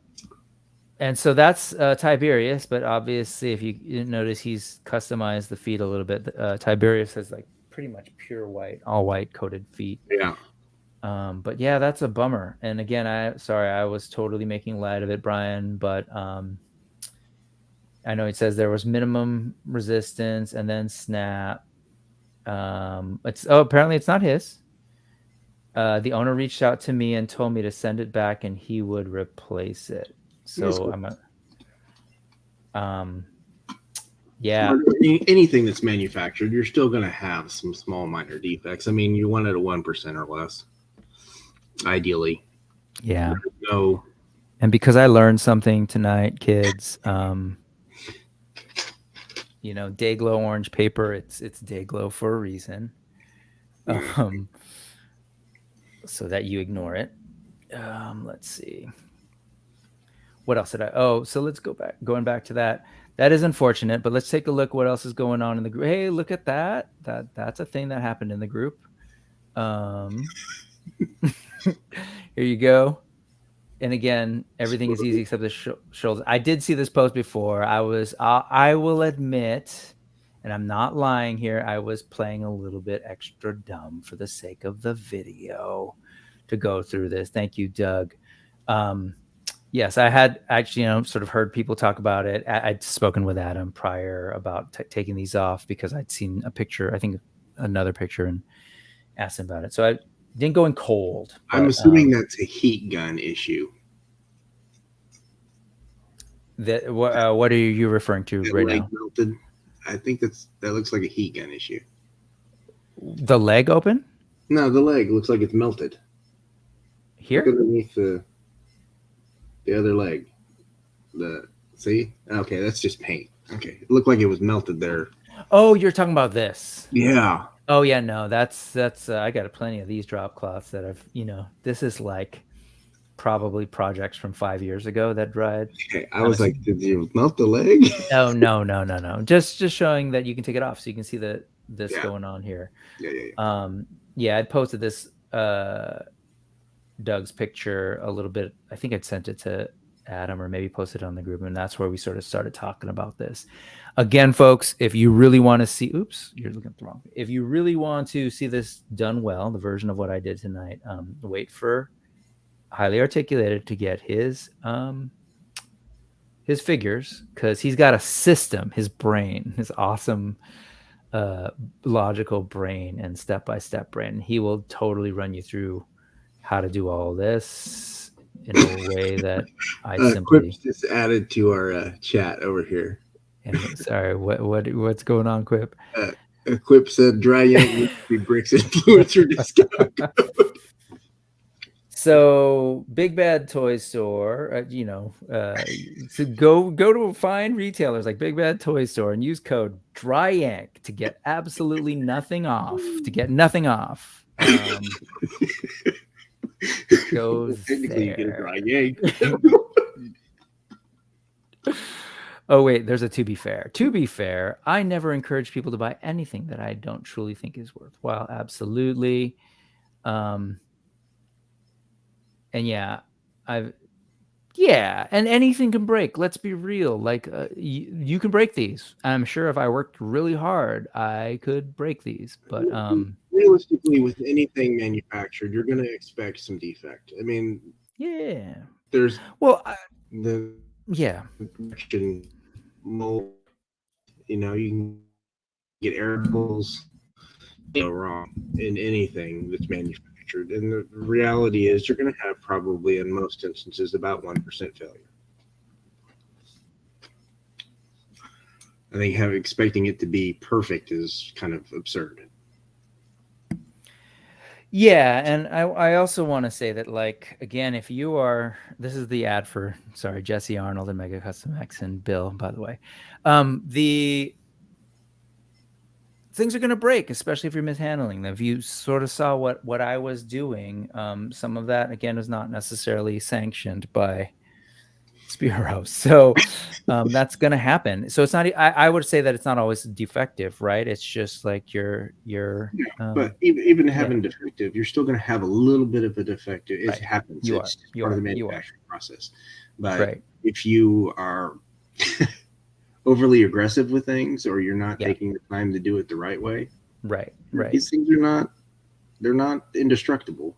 Yeah, and I think ultimately, right? Hashtag don't yank it dry, There you go. and dry yank, no thanks. There you go, Adam. Yeah, no, these are all like important words to live by. Words of wisdom. Okay, so, and I know we're going long, but I did want to sort of show what people are doing with soft goods. I like soft goods. This is Aaron Jarvis showing us what he's done with this material. Looks very much like the Masterverse Andra cape. It's kind of like this soft spongy sort of, but it's cool. I like the sort of like the X, the cross thing going on over there. Reminds me of the thing that I used to wear to carry my baby on my chest. Your baby Bjorn. I'm sure that's totally what Aaron's like, God damn it, you featured my stuff and now you're but this is great. I love the addition of solid soft goods. Yeah, I like soft goods. Tailored soft goods, especially. I want wired soft goods if I'm going to get soft goods, because I like to be able to kind of make it just as posable as. So there's this group. Oh, look at this. This is, and so speaking of, so this is this group. This is Cato from Cato's Collection. Yeah, I've seen that channel on YouTube. He's got the flying monkeys. Flying out of somewhere. Yep, with very Wizard of Oz. And so Cato and Inutabi are also the hosts of the official Animal Warriors of the Kingdom podcast. And so me being the person who has not used Facebook in so long, I'm forgetting sort of how to jump to different groups and so I'm going to do it anyways. And there's nothing here that is going to be incredibly incriminating. I really don't like Facebook. And so I'm right there with you. I quit Facebook. And yet I'm on Instagram, which is owned by Meta, but whatever. Yeah, I know. But at least one of them I can actually, curate more of what I'm getting. So here is the Animal Warriors of the Kingdom podcast. Oops, hey Scott, that was you. So the official Animal Warriors of the Kingdom podcast. This is the group. This is the other group that is featuring a lot of awesome AWOC customs and just sort of people just sort of sharing their stuff. I love these little stands that Larkin posted from Larkin's Lair, Larkin Vein. Pretty cool. Like you could, shove your little things in there, but I particularly like the texture of the rock. Yeah. Well, the storage aspect is pretty good too. Yeah. And these look like they take up a lot of space. Speaking of the authority figure game coming, I love that these look like game pieces. Yeah. Hot tub again. There were some other customs, but anyway, I just sort of wanted to show folks, for what it's worth. If you weren't knowing, you can definitely check out these two groups for information. The podcast, one definitely will have a little bit more sort of official stuff coming on, but Jason is and Jeremy jump on the other one as well and share info there. And here is Adam's post on this one that's sort of showing some of the figures. I will say right now, sometimes it feels like information about Animal Warriors of the Kingdom pops up in all sorts of different places. And these two groups at this moment are the best place I've found. Although sometimes Jason posts things to his own individual channel or account. But here you go. You sort of see these. I'm super into these figures that come with the game, for the game. Not come with the game, but for the game. I love the helmet on this guy in particular. That color and the arm just looks great. But this head is, I like that head. Is like, I was like, am I going to pay $40 for a head? The answer is likely yes. Well, it's okay. You get the bonus figure with it, so right. And I'll pop those shoulders right out. And so, yeah. I love Adam. Again, Adam's sort of systematic brain just really kind of like speaking to me. This one. Yeah. And right out of the Lion King, man. That's like Cheech Marin's figure right there in human form. right here, this is that figure. It's Hold it on amazing. it. Yep. I love the deco on that. Again, probably not really that different from what we've got, but take a look at this shin armor. Yeah. This is all new. Yeah. The knee cap is covered too. With that silver. This one? Yeah. Yep, it's a different shin armor. I'm looking at my figs. Yeah, none of these came out in wave 1. Well, there's and the one next to him has the same thing where there's 2 different armors on the Right. So I don't know if those are paint masters versus. Maybe? This is maybe the kids.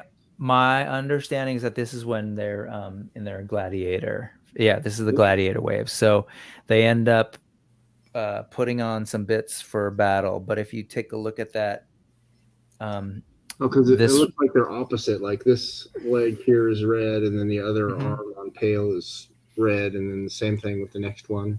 Yeah, and there's I believe there's a story reason with the whole red and blue thing, and there is a set of the feline characters that has sort of that red and blue thing going on. Pretty cool. Yeah, look at that though. That's awesome. Is this supposed to be a Treyu or just because the colors are different? But I don't know. Maybe. I don't know. This is amazing, as you've already pointed out, and look at that. Damn. I like that one too. Nice contrast. And I'm not a completist by any, I'm just sort of like, I'll buy figures and okay, I can get a little bit of this, a little bit of that to get a taste of it and be like, cool, done, moving on. But then they do things like this, right? Very Mythic Legions, like let's keep innovating, let's keep adding, let's keep, exploring what else we can. Well, the third one kind of gives me Dreadnought vibes. Zorana right there. Yeah.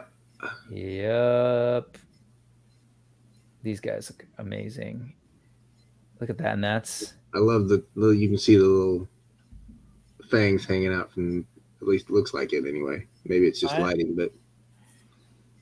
I'm looking at his hair and wondering how close that is to Atreyu's hair, and it's.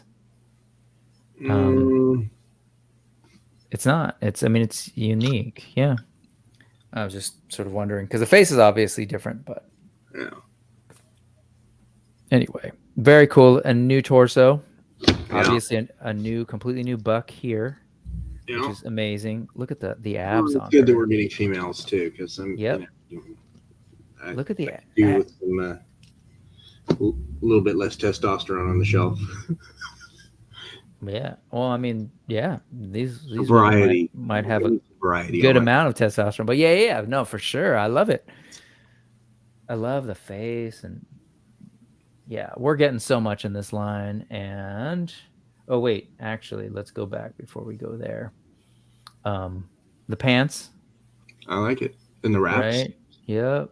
Looks like little wraps on the legs. Man, pouches, because everybody could use more pouches. Got to carry stuff. If that rabbit doesn't have swords, I'm gonna riot. Read the comics, man, for sure. Tonight or soon. This is gonna be, when this figure is made. That is massive. Mm-hmm. I'm assuming that's like a leader. I'm assuming.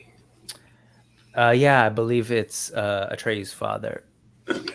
The peer, if you will, the monarch peer to Thane.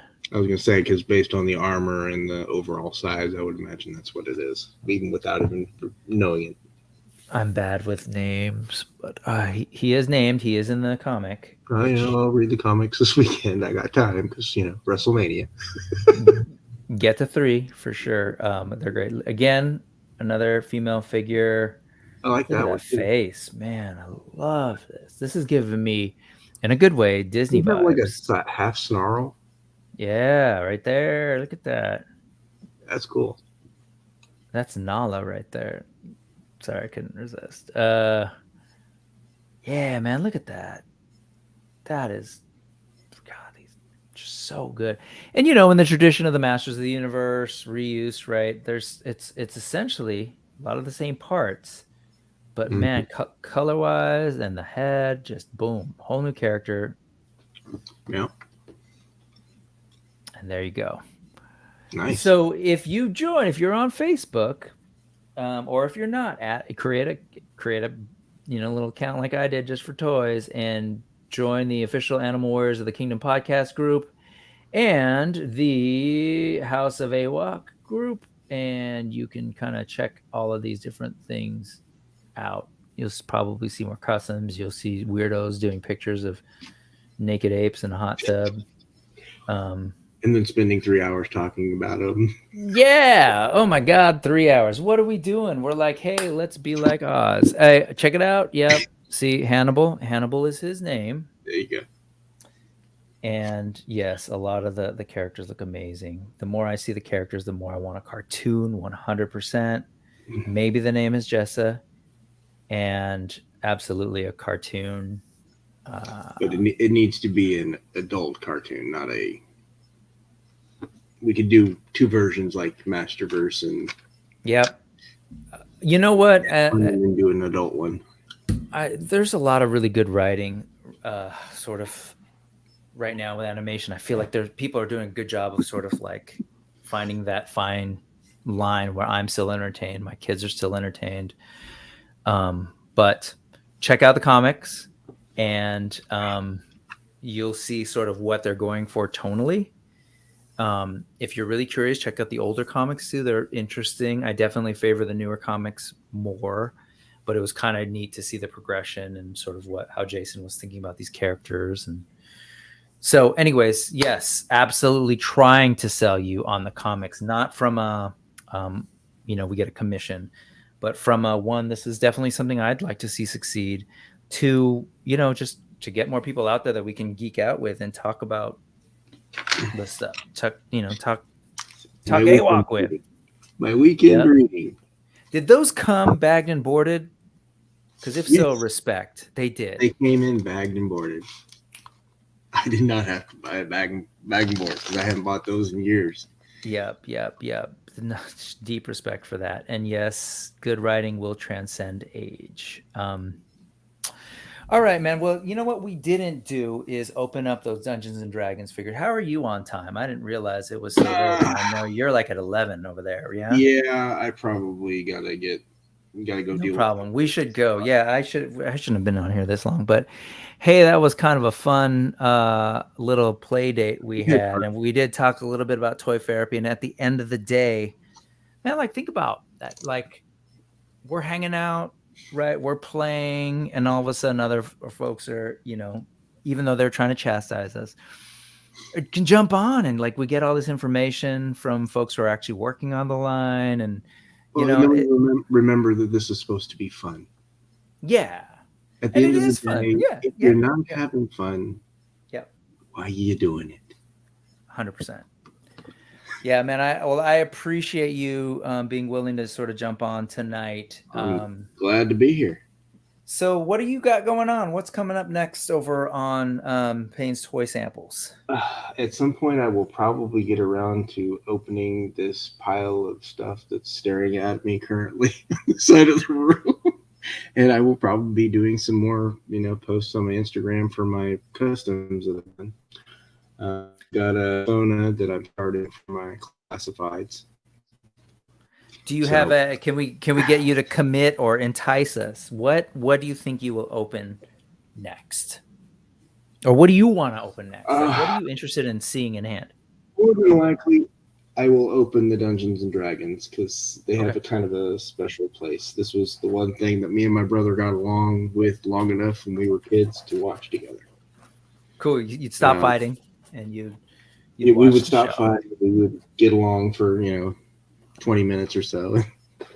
That's what we did. That was kind of our thing. Between that and G.I. Joe, those were the two times that we weren't trying to murder each other quietly in the sleep. And I guess the mystery of knowing whether or not we have broken parts in here will be solved when you open yours, right? Shall remain for later. Yes. Okay. Well, you can look out for that. Definitely. If you haven't already, subscribe. It should be in the description, and definitely follow Aaron over on Instagram. All that information is in the description. Please do that. You're going to be watching WrestleMania too, right? Folks, hit the like. Hit the like here. Hit the like. Rick works hard here. Hit the like. Yes, even if you don't like, hit the like. And subscribe if you're not, but we know that most of you guys probably already are. So yes, absolutely. On my channel, on Brick Something, what else have we got going on? It's a little bit of chaos. First off, as Highly Articulated said over on his channel, what's today? Today's Friday. On Sunday, I'll be over there. The goal is, and he sort of jokingly said we'll be talking AWOC, and we probably will. But the original goal was for us to talk about Savage Crucible and Cosmic Legions. And so I am definitely giddy about both. And Adam's absolutely like loves Four Horsemen, and is super intrigued by what's going on. I'll let him talk a little bit more about where his interests are with that, because it's different. I'll just say that he and I are kind of coming from slightly different places. And so that should be a fun conversation, a little bit more about these awesome indie toy makers doing their thing. That's Sunday. I want to say 2 p.m., but I might be wrong. Pacific. And then let's see, what else do we got going on? I've got a couple of things in the air. This is Well Played. This is one of the many weirdo shows that I've got going on. So I'm still doing we're building Rivendell. Kayla's building Rivendell. Kayla Silva, who should be hanging out probably somewhere on Main Street in Disneyland right about now. She's going to be coming back on April 5th. We'll do a check-in to see where she's gotten with that. It's a good thing you added at Disneyland. Yeah. She would have been here to tag that one. Yeah. Yes, there's reasons, because I was like, hey, and there's a toy show here tomorrow. I'll be there tomorrow, and probably we'll be featuring a little bit of that maybe at some point on the channel. I'm hoping to hang out with folks from Toy Habits tomorrow. That's how I knew she was going to Disneyland, because I was like, hey, going to go to this toy show. Let's hang out. And she's like, oh, I'm going to be at Disneyland. And I was like, oh, well, I'm going to be leaving Disneyland. That said, on the channel, April 5th, you can see that right now on the channel. You can hit the notifications, and you'll see that we'll be coming back for a part 3, just to do a check-in to see how her progress is on Rivendell. That's another Well Played episode, just like today, where I hang out with folks and do a little bit more playing, whether it's building or putting figures in water, unboxing, etc., and just talking. And yes, we're building friendships. And let's see. I filmed something before I left for my little mini vacation with a dude that is doing some amazing things with one of my favorite toy properties ever, the Micronauts. Were you around for the Micronauts, or did you come across Micronauts as a kid? I came across them. It wasn't, they were different. Like the hidden that they've got over at Fresh Monkey Fiction. They've got something that's very close and similar to that. Yes. So translucent kind of vibes. So like today, when we were taking things apart and putting them together and customizing, I think whether it was Lego or that I got that bug as a kid of just this notion of being able to take apart toys and put them together. Micronauts is all about that. I interviewed Vanagon Collectibles for the first episode of yet another show on Brick Something, the chaos that is my channel. That is a homage to VH1's Behind the Music, but it's called Behind the Views. So that'll be coming out. I'm hoping to get this amazing customizer named Allison Troy on the channel relatively soon for a Behind the Views, and kind of show a little bit of her like epic universe of custom figures, largely based on Origins, but doing a lot of characters that just haven't been touched. Anyways, gonna bring her on. So we've got a couple of different things going on the channel. So all that to say, if you're interested, subscribe, hit the notification button to kind of figure out all this stuff. And if you're not subscribed, why are you not subscribed? Seriously. Because they've got better things. Follow Break. Yeah. Anyway, I'm having a blast, and ultimately what it comes down to is just being able to hang out with people, meet people, and you are one of them, sir. So thank you again for coming on. I'm looking forward to seeing a little bit more, not just on your channel.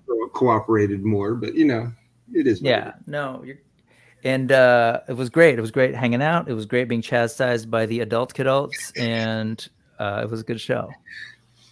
And thank you to everyone who actually came and hung out. And I can't believe it's 3 hours and 25 minutes. I'm like, yeah, no, this will be a quick one. So no, apparently we have a little too much Oz in our in our sphere of influence. Right on, folks. I hope you've had a chance to drink a lot of good drinks while you've been sitting here for 3 hours listening to us. I hope you were playing on the other end. I hope you were looking at some cool things on the screen that maybe made you click and follow some other people, because that's what it's all about. Yep. All right. So thanks again. I'm going to go ahead and close this off. I don't have any like brilliant ways of ending. And so I usually just sort of say peace and power, folks. I hope you all have a great weekend, and we'll see you next time. Yeah, definitely. Oops. Check out again, Payne's Toy Samples, and we out. Thank you, folks. Have a great week.